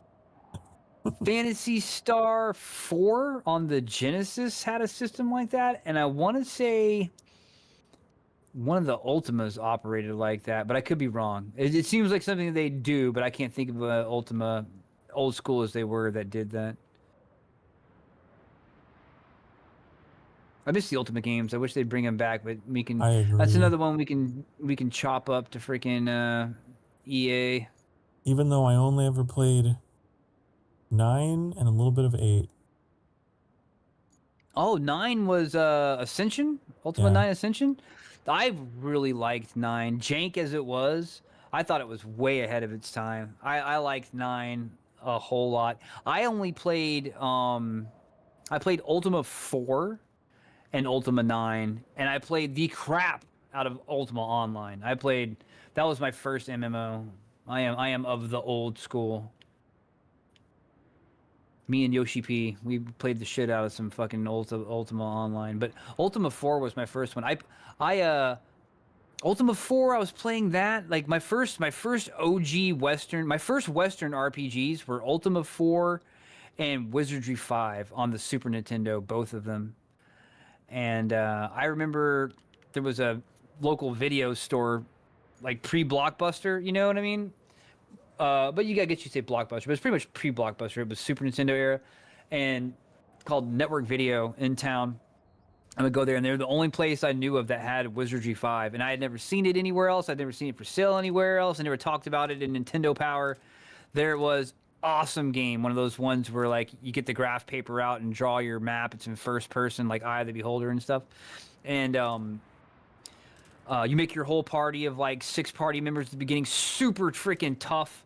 You had to figure out what the spells did, because the spells were all like, you learn a spell and it would be called Ham Jamba Bam, and like you'd cast it and the screen would flash and it did something, but you don't know what it was.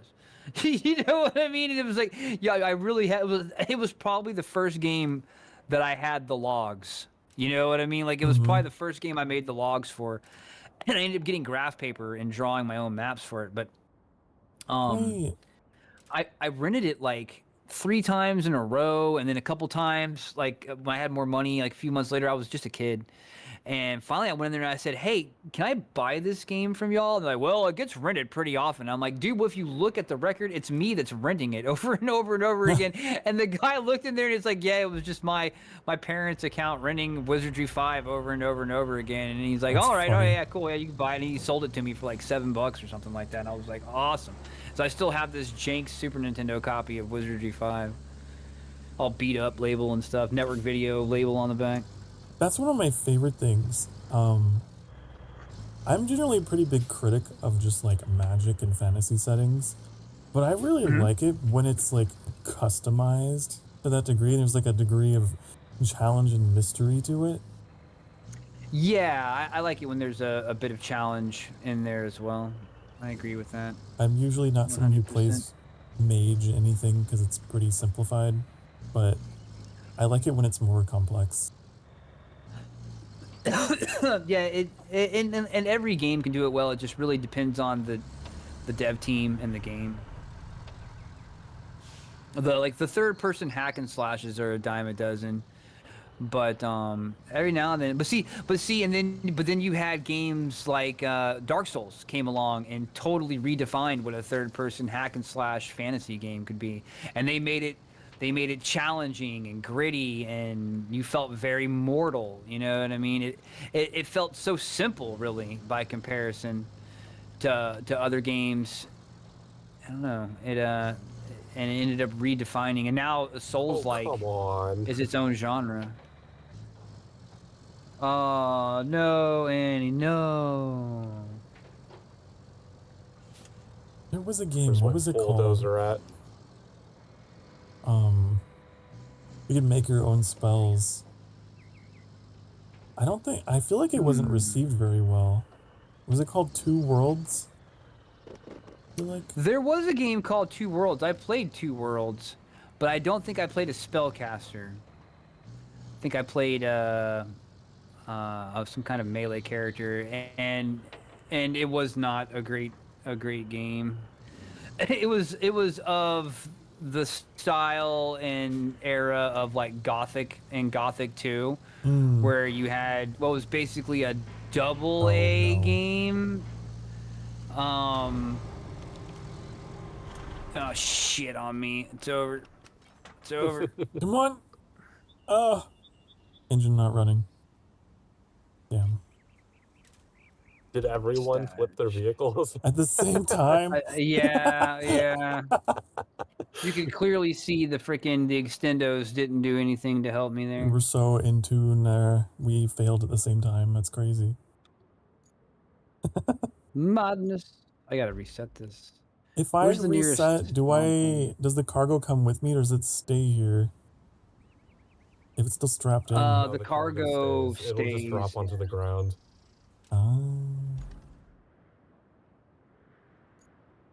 Okay, well then I will. There was one Annie and I played. I think it was called Magica.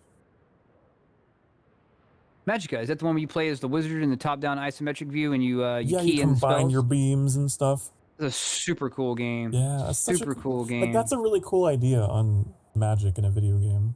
Yeah, those guys went on to make another really popular game. That dev team. Hold up, let me get my research on here. I brought up my thing and like it's a Google search. It just says "in shittening" at the top. It made me laugh. In shittening. Magica. No. Yeah, I played Magica and I played Arrowhead. Okay, and then Arrowhead went on to make. Wait for it. Helldivers and Helldivers 2. Really? Yes, the Magica team went on to make Helldivers 2. Yes. The high speed key input to accomplish certain things that started with Magica and ended up becoming the stratagem system. Yeah. For radio call-ins. I've never put that together in my head before. That's cool. Isn't that crazy? Don't even remember anything about playing Magica, so I wouldn't have connected that.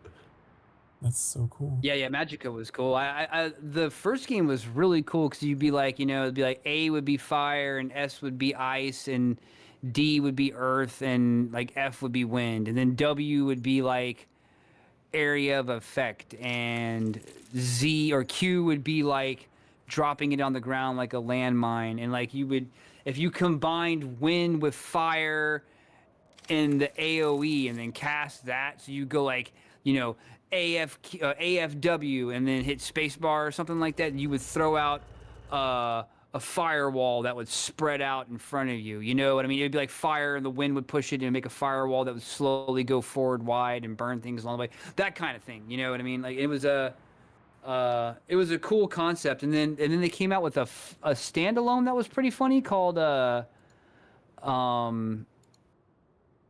Magica Vietnam. Oh. It was literally the same game, but it was in Vietnam maps, and you had like these like Browning 50 cals and shit. Like, they really wanted to make a war game, huh? It was cool, man. It was a really fun one. I might have liked Vietnam better than the OG Magica. But Steve, then they made Magica 2, and that bombed. That did not do well. Like Magica 2 was very poorly received, and I'm surprised they came back. The next game I can remember them making was Helldivers 1, but I didn't even know it was them. It was probably just like maybe 5 or 6 months ago I put 2 and 2 together and did the research and found out that Arrowhead was the same guys that did Magica.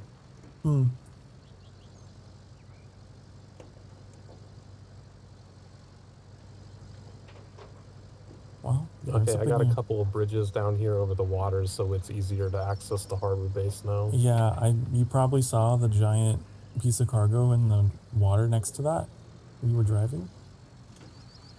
That's because you didn't feel like waiting for the bridge? I didn't know. You didn't see the outlines of the bridges there waiting to be built? I don't remember. Stop hitting me.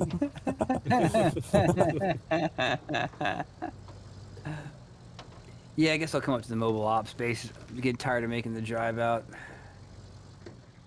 It's slow prog on this map, man. It's slow prog. If I can freaking finish this one I'm doing, we'll have a new base of operations somewhere. Let's call it the Dry Steps base or something like that. Yeah, it looks like there's 4 different bases on this map. We have 2 of them unlocked. I'm having some, like, I had, like, a very vivid memory of, like, Ultima 9. Whenever you wanted to learn new spells, you had to, like, get the scroll, and you had to get all the reagents, and you had to, like, find a circle and light all the like, there was a whole, like, process to learning a new spell. You had to yeah, Ultima pray to the power of many. Prage. Yes, Ultima Online was very similar. You had to you would learn the spell from a scroll, and then anytime you wanted to cast a spell, you'd have the reagents, which I still remember for a lot of spells what it took. That was probably the most valuable thing you could take from somebody if you got into a fight and either killed them or got killed, was their spell components. Because the vendors in town would sell spell components, but they had limited stock, and like everybody had. If you were really playing Ultima Online, you had at least like a basic. Like there was like 9 circles of spells, like 9 tiers of spells, and you needed to have up to like at least the 3rd or 4th to cast Recall, which would let you warp to predetermined locations and shit like that. Basically, you had like you get these blank runes. They were super cheap. They cost nothing. They're just called a blank rune. And then you have like either there's a 7th level spell you could buy called Mark, and you go out to any place in the map. Usually you go to wherever your house is. You know what I mean? Like out in the woods somewhere, you got a house, and then in your front yard somewhere, you put you cast the spell Mark on a blank rune, and it would mark that rune to that spot on the map in front of your house. And so anytime when you would cast Recall, you would cast the Recall spell onto a marked rune. And so you would have like all these different runes, and like this one led to your house if you cast Recall on it. This one led to town if you cast Recall on that. This one led to your favorite dungeon spot. You know, you made your own custom teleport locations. And but it took spell components to get around, and they were very sought after. They were very sought after. Hey, what's up, Foo? What up, homie? What up, homie? How goes? How goes? Foo fighter. Been fighting that foo since 1953. I'm curious if the spell book has always been the same across the Ultima games. Because some of those sounded familiar to me. Yeah, you had a spell book in Ultima Online as well, and I want to say you had a spell book in Ultima 4 as well. In Ultima Online, you had a spell book, and you would just you could open it manually, and it would have like a page for each of the circles of spells and the spells you had in that circle on each page, and you could click on them there, or you could you can come on through Sokar. Or you could drag their icons out. I'm gonna get off the road for you. I have to act. Well, I don't know. Go ahead. Maybe I can. You got it. To work today, you saw the new one battle there, which was really good. DiCaprio and Del Toro are great in it. Oh, good, man. Good. I've heard people either really liked it or really didn't like it. And because it pissed them off or something like that. I have not seen it myself, and I haven't even watched the trailer. It's like every form of media these days. Yeah. There's not a... Well, The worst sentence you could pass on something is to call it mid. Nowadays, you don't want to be mid nowadays. It's the circle of death. You're not even meme worthy to be talked about. But I haven't seen it. I haven't even watched the trailers for it. I like DiCaprio as an actor. I think he's a fantastic actor. Always has been. Always has been.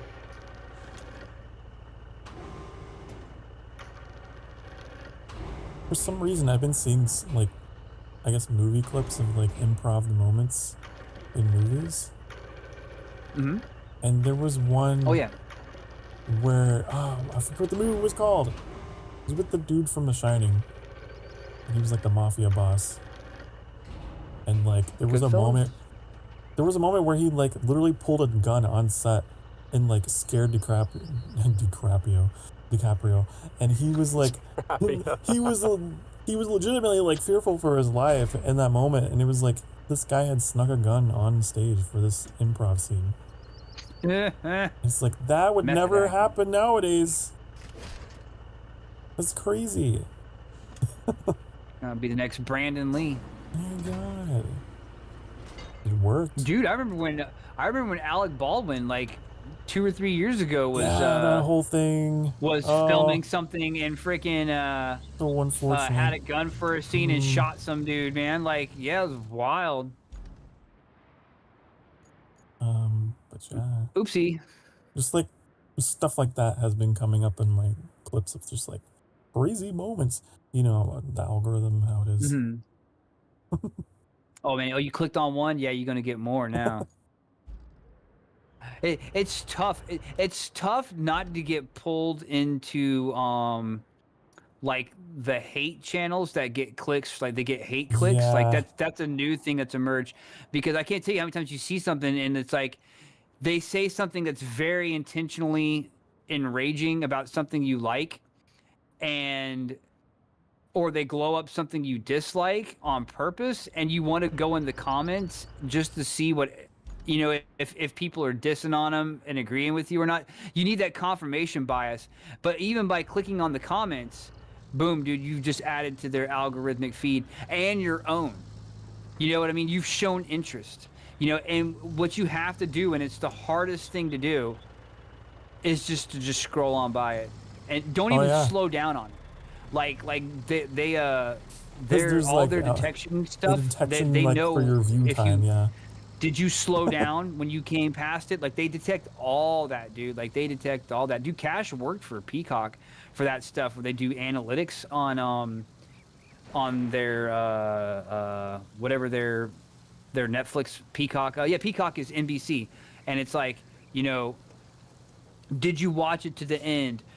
Did you skip 10 seconds ahead? How long did you stop and pause? Did you stop and pause? Where did you stop and pause? And how long did you stop and pause for? Did you leave it on the menu when you were done, or did you let it rotate to the next one? How many times in a row did you let it rotate? Did you let it rotate to the next one immediately, or did you let it count down? Like, it literally tracks 1,000 points of metric data and gives them the numbers at the end to make their determinations and stuff. It absolutely picks all that shit up, and you just have to scroll on past, or you're feeding the fucking haters, and they'll put more hate in your feed. Yeah. The algorithm will.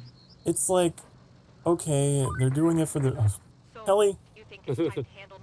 Kelly. It's like they're doing it for business or whatever, and that's fine. But then, what happens when, like, the psychological health of a nation comes into question? Like, there's so many people who just see stuff because the algorithm favors reactions. And and they might not have they're so far in their own bubble, they never they don't realize it, you know what I mean? They don't realize that they're in that confirmation bias bubble, and they're actually like kind of mentally disordered by it, you know what I mean? It's like mind virus is the term that gets used nowadays, but I don't feel like that's an appropriate way to say it.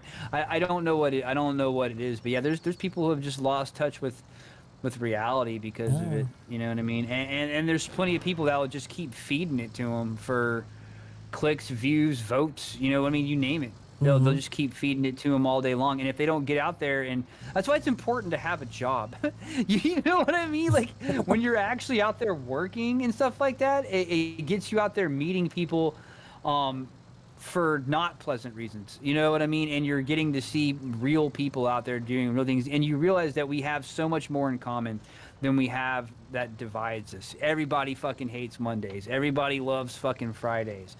We like having a good time. We like good food. You know, there's so much more we like and together, and it's just it's overshadowed. It's overshadowed hard. I agree.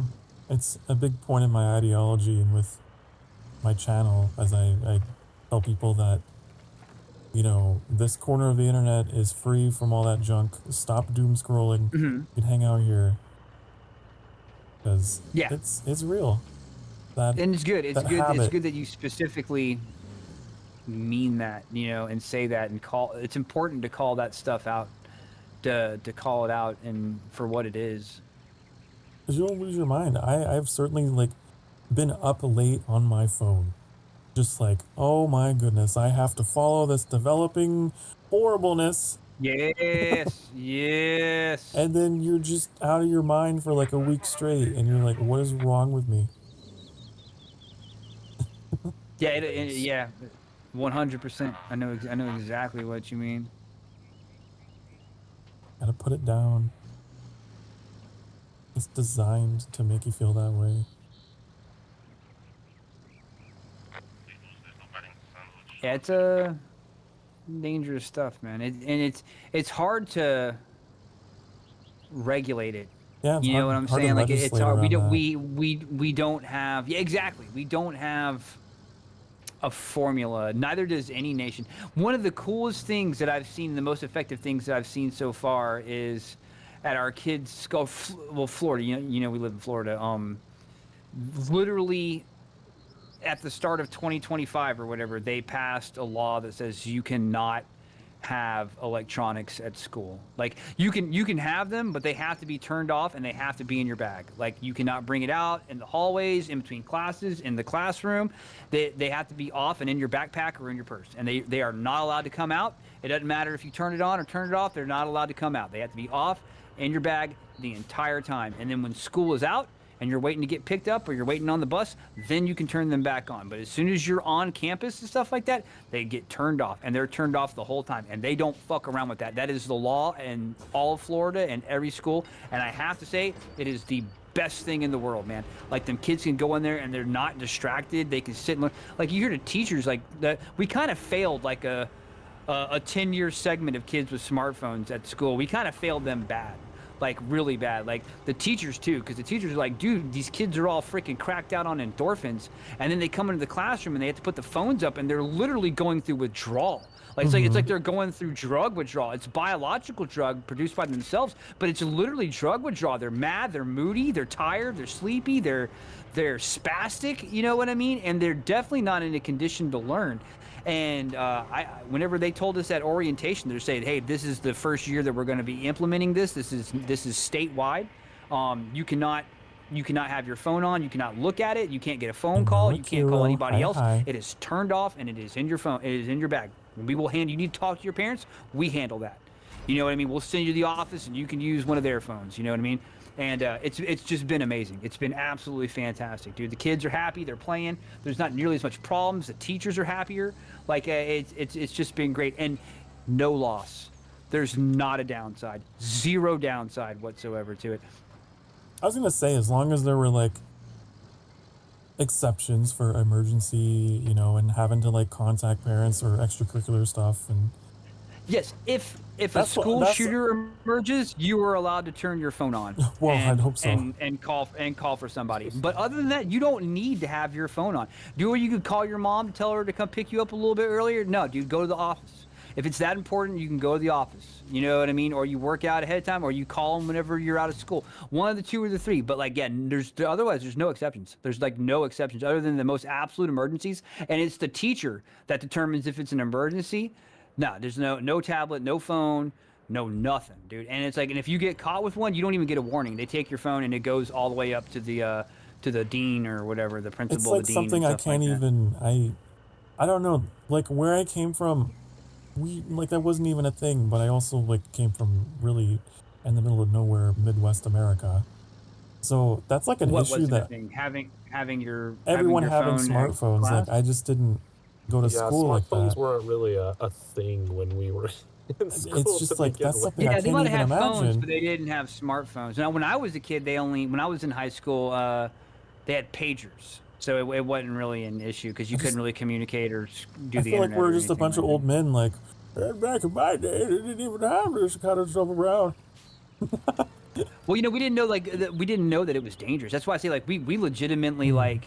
It's one thing to say that it's old and it's changed, and it's another thing to see where it's actually there's an actual record of it causing all kinds of fucking problems, and we just didn't do anything about it because we didn't know how to deal with it. We didn't know what the dangers were of letting kids F off on their smartphones. You know what I mean? But after 10 years, we're starting to see the results of it, and it's like, oh, we do need to have some rails on the road here. You know what I mean? Because otherwise they're going to go off the road. Like there needs to be a little more guidance, and the easiest way to do it is to just not have. They're not productive. Zero anything about a smartphone. Is a personal smartphone is conductive to a learning environment where you're supposed to be learning from a source other than that smartphone. It's 100% a distraction, and at best. You know what I mean? And then you have words like I worked for the paper company delivering cleaning products and papers and stuff like that. We go out two people in the truck, 26-foot box truck full of everything you can imagine for a condo or a hotel or something like that for the tourist season. We pack that shit up with fucking 50-gallon drums of cleaning bleach and all kinds of shit. Anyway, I'd be going out there and we'd have kids that just turned 19, 18, 19, 20, and I'm 40 years old, at the time, 42, 43, and I'm with them, and they're telling me about when they're in high school and how bad the cell phones are. I mean, like I don't know if I've brought this up here before, but like we're in the middle of they do all kinds of fucked up shit with those. Like he goes, there's a Facebook page that's like the bad shoes of whatever high school, and it's literally like. This is what cyberbullying really is, okay? So it's like, I mean, there's a lot of forms of it, but this is what they would do. It's like you'd be in the bathroom stalls or you'd be in the bathroom, and some kid reached down. If you had you see someone's feet and shoes on the bottom of the stall next to you, you know what I mean? Like they take a picture. If you had shitty shoes on, they take a picture of your feet and your shitty shoes, and then go post it on fucking on that Facebook page, and then and then the next day, kids are matching the shoes up on that page to you, and you get fucking bullied for That's a level of bullying that I can't even conceive. That sounds like a nightmare. It's like prison rules, man. People come up with necessity is the mother of invention, dude. Kids can be cruel. They just don't have all the mental faculties to not be yet. I got bullied, but it was more old school. I couldn't imagine that level. There was a little bit of social media back and forth, it was in the early days of Facebook, so people could still comment at you. The old school bullying, we kind of got a handle on. I mean, it's not perfect, but we're a lot better off on the old school, shoving them in the hallway, stuffing them in the locker stuff. Like that kind of stuff has kind of gone away. It gets dropped down on super hard nowadays, but the cyberbullying is they don't really have a way to fucking control that shit. There's so many layers of anonymity. And so just get rid of all the devices while you're in school hours has been just great. You just don't have to freaking worry about it, man. It's such a blessing in the long run. And I hope there's a lot of states that are doing that now, and not just Florida. Florida's not the first, and it's not going to be the last. It's not going to be. I guarantee you that. I hope they all get. It's not the place for them there, dude. The kids don't need them for anything. You're learning from the teacher and whatever the school provides. You know what I mean? You're not learning from your smartphone. You don't need them. If it's an emergency and there's an earthquake, yeah, turn it on and call your mom. You know what I mean? But other than that, you don't need it. You don't need them at all for anything. You don't need to take a picture of you and your friends. You don't need to take a picture of anybody's shoes. You don't need to get on the internet. You don't need to check your TikTok page. You don't need to do anything at all during school hours that requires a phone except for fucking learn. And that's what it's there for. And you can have fun afterwards. You can play your games when you get home. That's how it's been for everybody else, and we can have a communal existence with that. You play your games when you get home, and you enjoy your PE, you enjoy your basketball, whatever it is, you know what I mean? And then when you get home, you can play your video games, hang out with your reasonable. friends. Because, like, I remember working jobs, and that was a rule. Like, working in food service, you get in trouble if they find you on your phone. So, like, yeah. adults have to do it too. Exactly, dude. You know, and it's like, it's so addictive, dude. Like, it's so It addictive. can be, yeah. And you know, and that's not necessarily a bad thing in and of itself, but I mean, kids just get lost in it. I can't tell you how much we have to like up until the point that we have the kiddo turn the phone off, man. Like, there'll be times when we're pulling up to the school and we'll be like, all right, time to turn the phone. Should be in the back seat playing with a phone game. We're like, okay, time to turn off the phone. We got to get out. We're like at the school, and it's like, we got to tell her like 3 times, and then I'll reach back and just take the phone out of her hands. Like, you know what I mean? I'm like, yo, we need you here. Like, right here. We need right here. We need you right here. It's time to go, okay? She's like, oh, yeah, okay. And it's like, she just didn't hear us, man. She was like off in her own world. You know what I mean? And that's how they get, just hands in there. Mm-hmm. And now imagine that, but you're trying to like learn math. You know what I mean? Like, which is more fun. Oh, yeah, for sure. What's up, Shorty Cake? I love that emote. It reminds me of a cat, like a hero? playing kitten. You're such a good boy. There you go. Yeah, you're absolutely right. It is like a modern day problem, something that we didn't really have to contend with. I honestly, like, there's some things that are old fuddy-duddy, but some like there's an old show in the black and white days called the Andy Griffith Show, and it's like, you're very welcome. Yeah, really, he said it best. It was a show from before my time, but there's just still some things that ring true. Like he says, like, you know, kids don't always know what a problem is, like, because every problem, there is no problem in the world that comes out bald-faced and says, I'm about to be a problem. They're all wrapped in glitz and glitter and the camouflage of good deeds and things like that, and the kids won't know that there's a hook inside there. You know what I mean? Until it's too late and they've already been hooked. And it's the parents' job to recognize these things and guide them away from it, even if they don't want to be guided away from it, because they don't have the experience to identify it. Like I said, nothing that's going to come in and get you is going to present itself as something awful.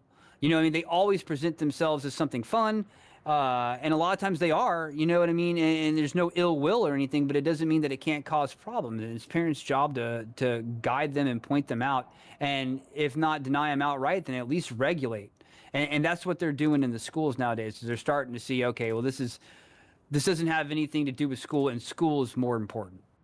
Mm-hmm. It's more important, and we got to guide them away from it before they get hooked into it. Oh yeah, no. You can be hooked into it all you want. Use it as a reward, you know. I have memories of being grounded from World of Warcraft because I let it interfere with my school. Fucked up. You fucked up. Did you fly right? Did you fly right and get your World of Warcraft back? I did. But it sucked for a period of time. I was like, man, my parents are the worst people in the world. Yeah, we try to be with the kid, because I know the kid loves it. She loves her games and stuff. Went to punish her. She's like, oh, I'm sorry. I'm like, I know. So that's all right. You'll get it right next time. That's why I always tell her, you'll get it right next time. You'll just be out for a few days. You'll think about it. You'll get it right next time. We're not mad at you. You'll figure it out. And she's a good kid, but you know, she runs the same pitfalls as every other kid. I was I don't know. I was a good kid until my teenage years. Then I was like running away from home and stuff. Like, as an adult, I realize now, like, I just had a problem. But like, that's just part of, you know, rebelling against your parents. It's really part of the teenage experience. I had a good bit of that. Me and my mom didn't always get along at all, you know, because I was getting somewhat rebellious in my teenage years, getting a little too smart for my own good, a little too capable for my own good. And she went through a series where, like a few years where she had these really bad, like, sinus migraines. Like, really, she'd just be, like, sitting on the couch crying, you know, just because of pain. And they didn't really have any way to help her or anything. And now when she got older, they found the right meds to fix those sinus problems. But when I was in my teenage years, man, she was snappy and moody and didn't really have much patience because she was just always in pain all the time. And you know, I didn't really appreciate that enough. I feel bad about it in hindsight. But I wasn't a bad kid either, you know what I mean? But I did. There was one time I ran away from home. I remember doing that, and my dad eventually found my car, and he pulled something out of it to where I couldn't stop it. He found it at the mall. he pulled something out. I was gone for like 4 days or something like that, and I came home after that. But definitely, everyone has those phases they go through. I went through a freaking shoplifting phase when I was 14, where like for 6 months straight, I was just shoplifting freaking. Dude, I was shoplifting the stupidest stuff, dude. Like, I would go into, like, a Walden Books or a Barnes & Noble. They didn't have Barnes & Noble. They had B. Dalton who was like in the mall. And I would steal Dragonlance books, like, by the dozens, stuff them down my pants and leave. And I did that for 6 months thinking I was invincible until one day I got caught. Oh, no. The cutscene killed me. Cutscene warning. Drown in a river. Maybe I can get out of it. Ellie, it's all your fault. This is all your fault. Only one damaged by the quake. So, before even more locals start pestering us to fix them all, I suggest a plan. How about you install some repeaters in spots with poor coverage? This'll be good for us too. You'll be able to ask for help. How about you put your cutscenes to a vote? What do you say? It's a win-win, and no interference That from would be those nice. pesky local councils either.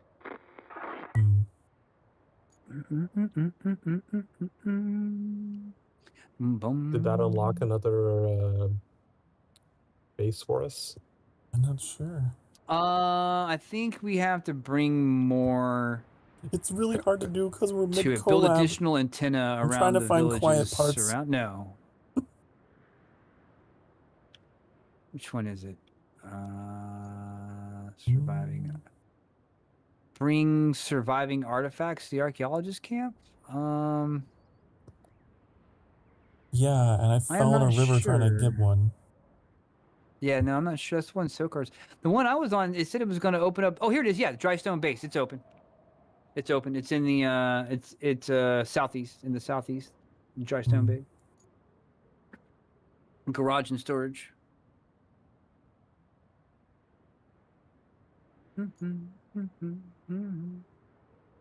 Akira? Yeah, I know. By the time I got to like 11th and 12th grade, like I was done with school, man. I schooled too hard and like really burnt out hard on it. I went to private Christian school like my entire life, like super advanced, freaking mega strict, wear a collared shirt every day, Bible class in the morning, church on Wednesdays, like all the way up until my second semester of 9th grade. It's like from kindergarten all the way to my second semester of 9th grade, I was in a super strict private Christian school with advanced teaching, mega homework, ultra strict rules, very like class size of like 6 people, you know what I mean, for 2 grades put together, like great education. But man, let me tell you, by the time I was done with my junior year in high school, I was so burnt out on school, dude. Like I was just done with sitting in the classroom, and I was done with homework, and I was done with the whole structure of everything. I needed some time off from school. I graduated high school, no problem. But let me tell you, by the time I got to my senior year, I was phoning it the fuck in, dude. Like I was doing the bare minimum, skipping class. I wasn't a bad kid or anything like that. My teachers loved me, but I just was not invested in school. I was totally burnt out on it. And I ended up having to join the military, man, because I didn't have the college mindset. Like I started to do college and then just didn't go to any of my classes. And I was just like literally over school. What I should have done was negotiated, because my parents weren't like, they were like lower middle class, and I was an only child. I should have negotiated with my parents and said, look, I need like a year or 2 sabbatical. Like I just need some time away. But I didn't know how to diagnose what my problem was. You know what I mean? Like I didn't know that I was just burnt the F out on school from all this super intense education that they put me through. And because I went and joined the military. But when I got out of the military, I was hungry for it. Like, I was super hungry for college. I was like, man, I did that, and I self-funded a few classes and just got like perfect scores and A's in them and stuff. But then I ran out of money.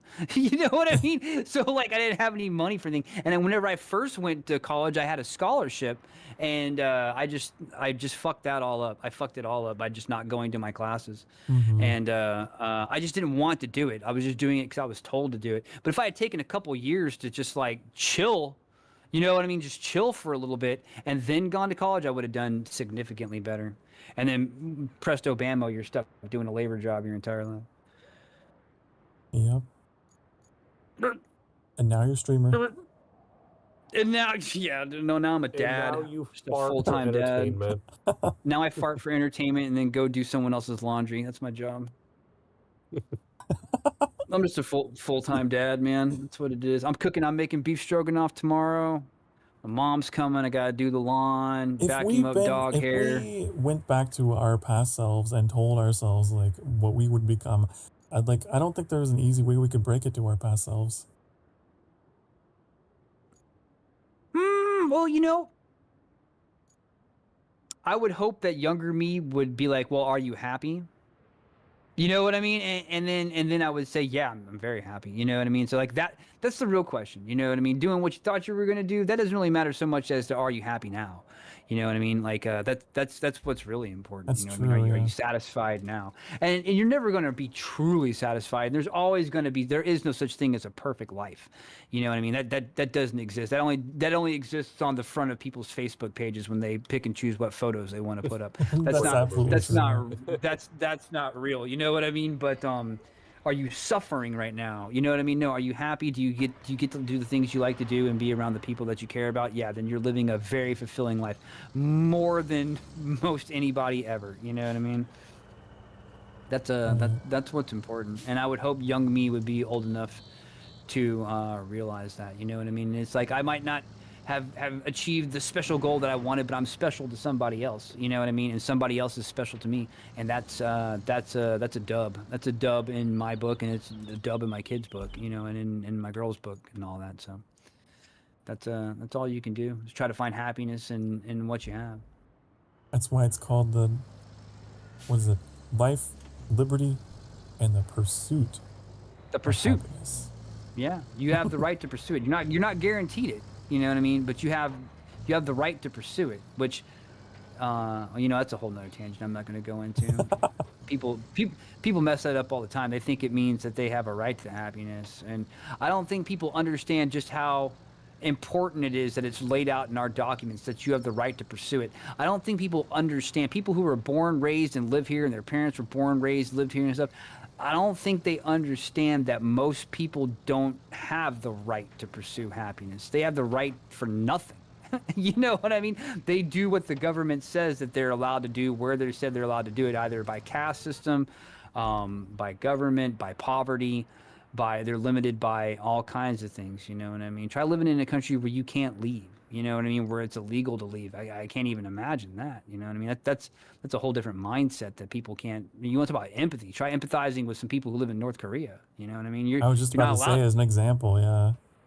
You know, and North Korea is an extreme thing, but it passes down to a minor extent. The thing is, there's a lot of countries, third world countries, they can't leave. They need like all their people for a million reasons. You're not supposed to leave, but they just don't have the money to enforce it. You know what I mean? And then the people next door don't have the money to stop them. So you get a lot of cross-pollination, so to speak. There was like an episode where Conan O'Brien went to travel to Korea, and he went to like that demilitarized zone or whatever, like diplomatic embassy. Yeah. And they were like the I don't know if they were U.S. Army. I'm guessing they were. They're like, you can go in. I don't know what they were. They're like, you can go in there. Just South Korea's army. You can go in there, but if you go behind that desk, we can't do anything. Can't help you. It was just like crazy. Yeah. Oh, it's real. Yeah, that stuff's very real. Dude, did y'all know about what was the kid's name? Otto. Oh. You know what? I'm not going to tell that story. This is a little too graphic and dim to bring up on stream. I'll save it for another day. It's a kid named Otto who, you know, he went with some of his college bros over to North Korea. You know, he went to China and then got it all set up. He wanted to go to North Korea. And they put you in a very specific hotel. You're on a very, when I say guided tour, I imagine. you cannot leave, you know. You cannot leave. You go to very specific areas in Pyongyang and nowhere else. You go, you always have handlers with you and you're shown certain things and stuff like that. Well, I don't know, in the middle of the night, I don't know if it's real or not. They have footage, but you can't really tell if it's him. But he was accused and brought to trial on tearing down basically what we would call a propaganda poster. It was a poster of not Kim Jong-un, but his father, Kim Jong-il, I think his name was. Really? Wow. Yeah, and the great leader. And he took the poster off the wall, and I don't know what he did with it, but they fucked this kid up, dude. Like they fucked him up. They made an example out of his shit, dude. Like he ended up going up and they recorded it and publicized it there. You can find the video for it now where he had to come up and read this apology and he's just crying and begging for mercy, and they got him in a suit and all this. I seem to recall this story. They find him guilty and he spends 2 years just gone somewhere in North Korea. That's crazy. And they say they're taking care of him, and you know he's being treated with respect and all this. And finally, the government negotiates his release. You know, after 2 years, and they get him back. And I mean, because by our standard, he didn't do anything worth a lifetime of prison. Yeah. You know what I mean? And that he took a like poster all the down time, of a. Yeah. Nowadays you burn the flag right in front of a federal agent, and you know it's zero crime, you know, whatsoever, and you just get more clicks.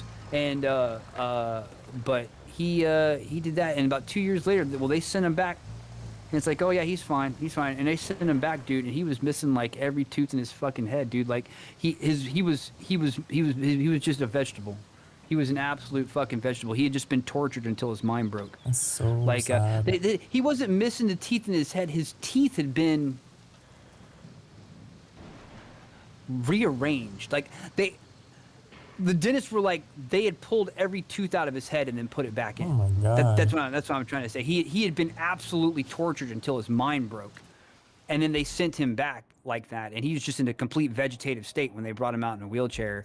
And then about 2 weeks after he got back, he just died, man. He just gave up the fucking ghost and died, dude. Goodness. And he didn't do anything. And we're talking about like a 20-year-old kid that was in his fucking prime. You know what I mean? As American as football and hot dogs. But you know, your dumbass went to North Korea. I mean, I don't want to call him a dumbass. He should not have gone to Korea. Whoever taught him in whatever college that it would be a good idea for him to go to North Korea, that was a fool's move. You should have never done that, dude. Like, never, ever done that, man. Like, do a little bit of research and see how things really are over there. And you as an American should definitely not go over there. We're talking about a people that believe that their government has propagandized them to the point where they believe that they are the last bastion of civil society in the world, and everything else is Mad Max. Except for them. North Korea is the one shining gem that's left in the world, and everything else is this Mad Max scenario, and everybody's trying to fucking get them. But, you know, if that's all you're being told, and you don't have internet, and you don't have televisions, and you don't have a radio that plays anything besides more propaganda, if that's all you know, that's all you know. You know, I mean, you're in an echo chamber, and you're not allowed anything else. Mm-hmm. The in-shittening. I'm sorry. I didn't mean to go off on that. I guess I just had to get it out of my system. Yeah, Otto something or another was that kid's name. And it's just the saddest thing to see him when he had to go up and appear and just like beg for his life and shit. And then they recorded it and sent it out. Like, I don't know, man. I don't know why we put up with North Korea. I don't know why anybody puts up with North Korea, man. Like. I don't know why anybody puts up with North Korea. I don't know. And I guess nobody wants to make the engagement to bring them down or whatever. I don't know why the South Koreans put up with them at all. You know what I mean? It's to have that like, breathing down your neck. I don't know. Just the domino effect of... there's so many treaties and things in effect. Who knows? Yeah, I don't know. I have a feeling that if there was a real military push, you know, because North Korea's got a huge army.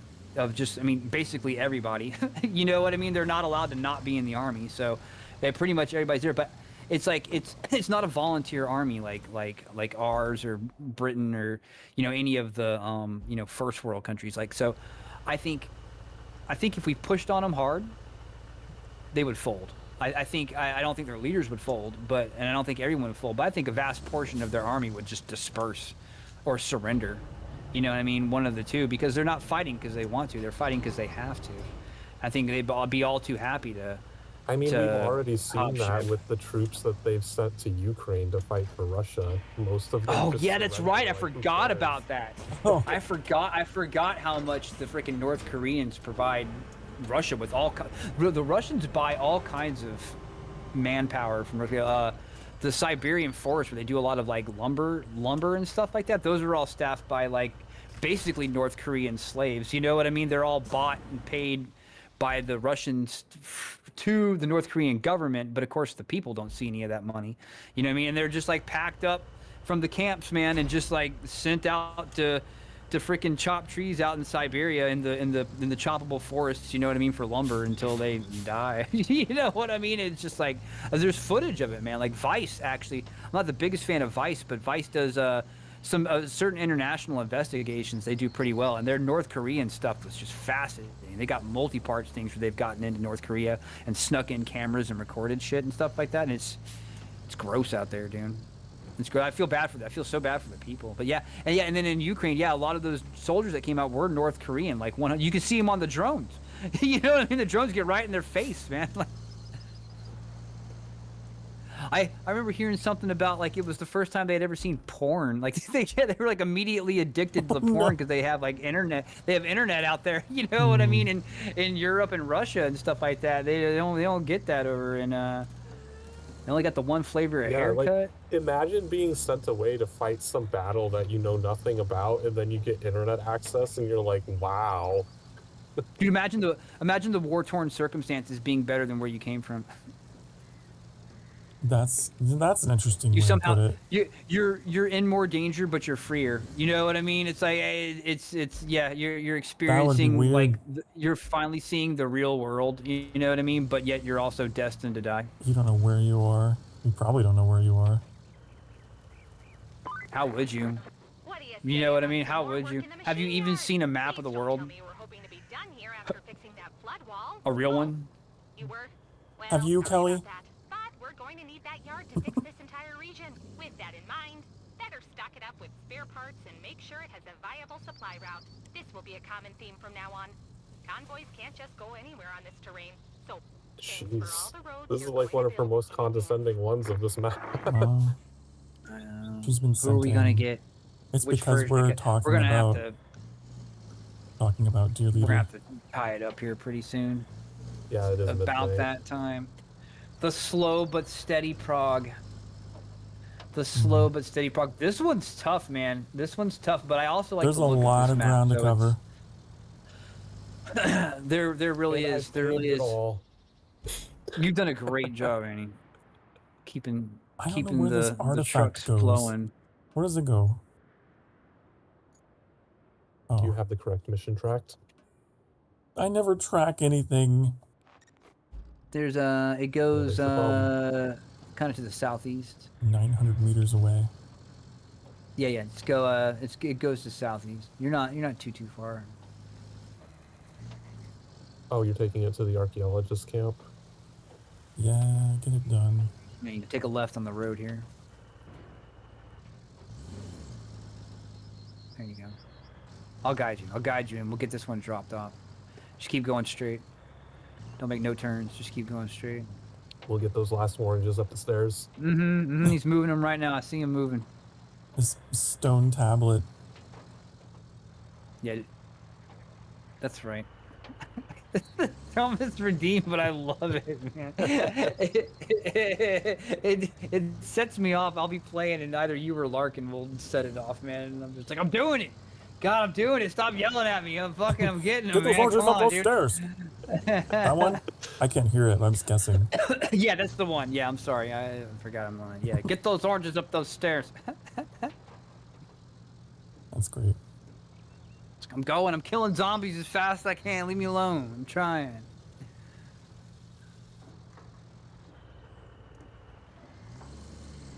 Yeah, just keep going. Just keep going. Just keep going.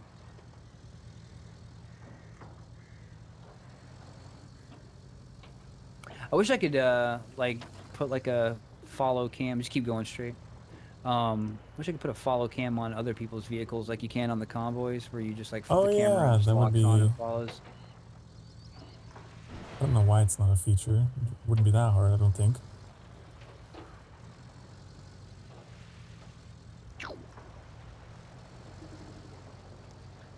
All right, yeah, just keep following the road. Just keep following the road. You're doing a great job. Not far at all. Oh, I hit something. Oh. It's fine.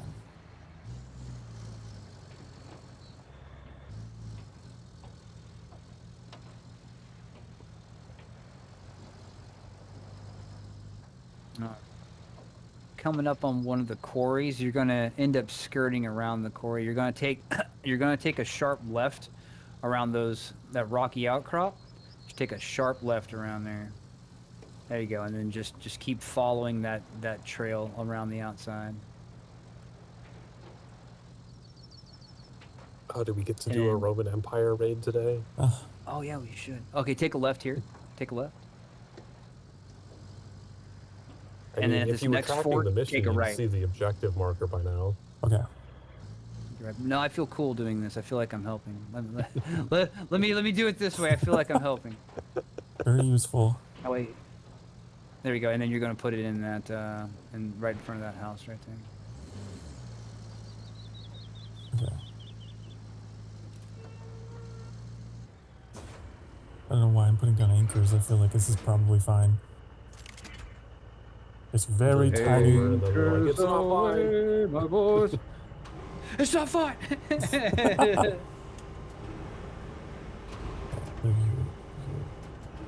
By the way. There. Yay, we did it. Woohoo! Move on with our lives.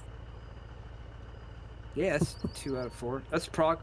We got, did we get any main objectives done? I know I did 2, no, I did 1 main objective and 1 side objective. I put up all of the Welcome back, walls Akira. over here by the harbor base. Don't worry. I was hoping it would give us the harbor I'll give you my undivided attention soon. That's alright. That's alright. We did good. We got 3 side and 3 main. It's gonna be a big map, man. Like, we're still in phase 2 of 4 phases. Yeah, and I also completed all of the little objectives for laying roads that I wanted us to do. I don't know what they were for. Oh yeah, I saw we had some road building stuff. Yeah, I drove past them. I was like, oh yeah, they want us to build some shit out here. Once we get those roads are coming along, it'll start speeding up. The rough thing is that main road that I need to do down to basically where Sokar and you are, down to the archaeologist camp. Yeah. The archaeologist stuff's been rough because it's like it's you can't really road for that. You'll be doing fine, and it's like, all right, time to go off the trail into this lagoon of hot springs and freaking find what you're looking for, and then bring it back. And it's a whole car that you got to bring back and weird shit. And so it's like nothing you can really logistically help with. You just got to skill your way through it. But we'll get there. They can't take it back once we drop it off. They can't wash our roads out. They may take our lives, and they can never take our roads. Our freedom. Dude, did you hear about the canceled Assassin's Creed game that Ubisoft's been talking about? Yeah, I was like, it's a good idea that they held back on that. Yeah, like set in the Civil War, you're going to be fighting the KKK, and you're... Dude, I do not... You know, it's a cool idea, but I do not trust Ubisoft to be responsible enough to tell that story, dude. Like... And in the current political climate, it's probably not a good idea. I would not. Ubisoft is not the people that need to come up there and try to tell the story about the slave assassin that's getting revenge on the KKK. Like, Ubisoft stated, you do not need to do that, man. You can't handle the smallest thing, much less that. When they were like, they canceled that, I was like, good, dude, get that shit out of there, man. Y'all didn't. I wouldn't trust a storied professor to come up and tell that story. Like, it's a bit much. It's too much, I think. Yeah, I mean, I don't know who you think you are. Like, a bit too far into modern history that it's not really Assassin's Creed anymore. It's something else. Oh yeah, you're right. You know what I mean? Yeah, it's like them having like a 9/11 story. Oh, you know what I mean? You know this what I mean? It's stream like, is dude, our guys, most come on, controversial yet. Yeah, well, what they need to do, that they haven't done in a long time with Assassin's Creed is well, I wouldn't say a long time, but don't lean into any particular event, you know, or anything like that. Just have an original story with an original character that's just set in a cool time area, like Odyssey. You know what I mean? Odyssey didn't cover, like, it had the Spartans, but it didn't cover the Battle of Thermopylae. I mean, it did at the beginning, but it was more of a backdrop to. But that was just like the setup. Yeah, that was just a stage piece. You know what I mean? To show where the spearhead came from or whatever. But other than that, it was an original story that ran all the way through with original characters. So it's like there wasn't.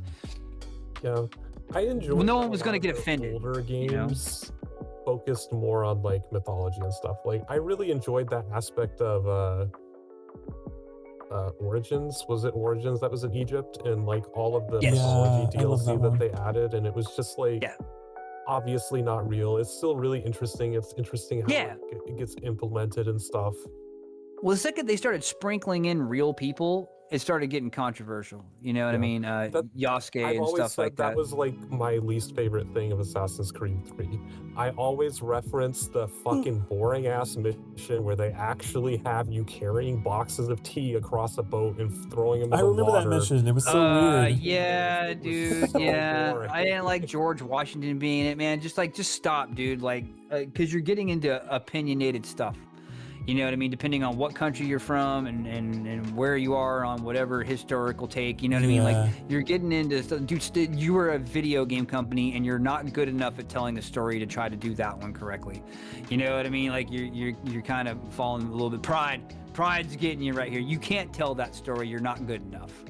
You know what I mean? You're not subtle enough to get that story across. Yeah, stick to original content and fun times with original characters, and those are going to be your it's like your best it's a video goes. game. No one plays video games for.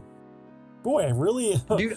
I don't really want to make myself feel angry. Their historical take, you know what I mean? Like I don't. That's not why I play Ubisoft games. It's like no one wanted a video gameized version of actual history. Yeah.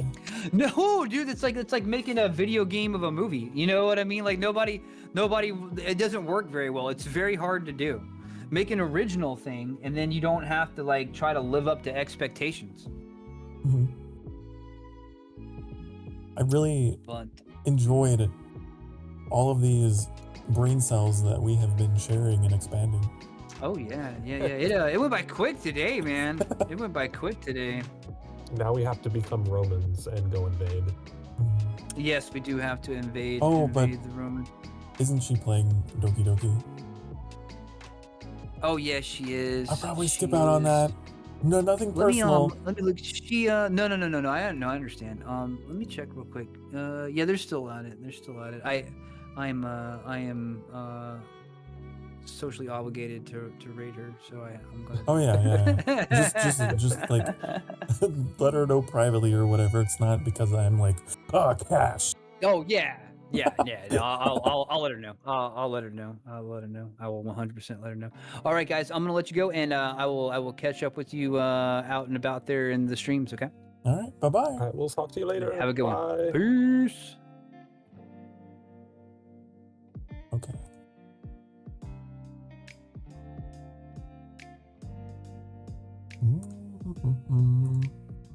Okay.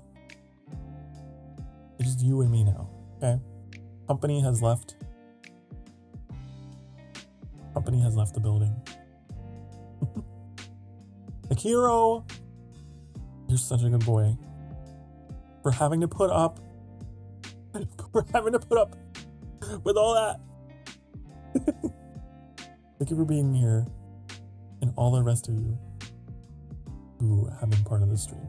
I really appreciate it. You want some head pats? I wish I could give you head pats. I would if I could. But thank you for being here. Thank you for being so patient. Thank you for being here. I hope you guys enjoyed the RoadCraft. I had a good time. It was good to be back playing with those guys again. Especially this time around because, well, last time we had some technical difficulties. Can you call me a good boy, please? I already did. Did you not hear me? Hmm? Are you trying to get 3 of them out of me now? Really? Hero. You are such a good boy. Okay? You are. For being here and for being so patient. For being so nice. You are. There, is that do it for you? I'll be streaming again tomorrow. Let me see what we're doing tomorrow. Let me check my schedule. I don't even know what I'm doing. There, are you satisfied? Are you not entertained? I know it's like difficult to have these more kind of like personal conversations during collab. I apologize. That's just how it is. That's just how it be. But we always have some time after to talk a little bit. Oh, tomorrow I'm playing Endless Space 2, which is a 4X game. 5:00 p.m. Central Time. Usually it's a cozy coffee conversation, but we're gonna be playing a game for Space Week, because this week is Space Week. Yeah. So if you're tuning in for that, we have a Discord. If you're at least 18 years of age or older, feel free to join the Discord in the description below or in my About section or wherever you can find it. And if you enjoyed your time here, I would really appreciate it. If you liked, you followed, subscribed, all that good stuff. And I think that just about does it for my self-promotional things. Thank you. You're very welcome. Of course, you were so polite. You were so polite. Normally, I wouldn't do things like that, but because you were so good and so polite, it's mainly like when people demand things, you know. I've had people come in and get kind of mean about it. But because you were so nice, you're welcome.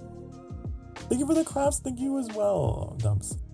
Thank you for the raid that I missed while I was on break. Appreciate having you.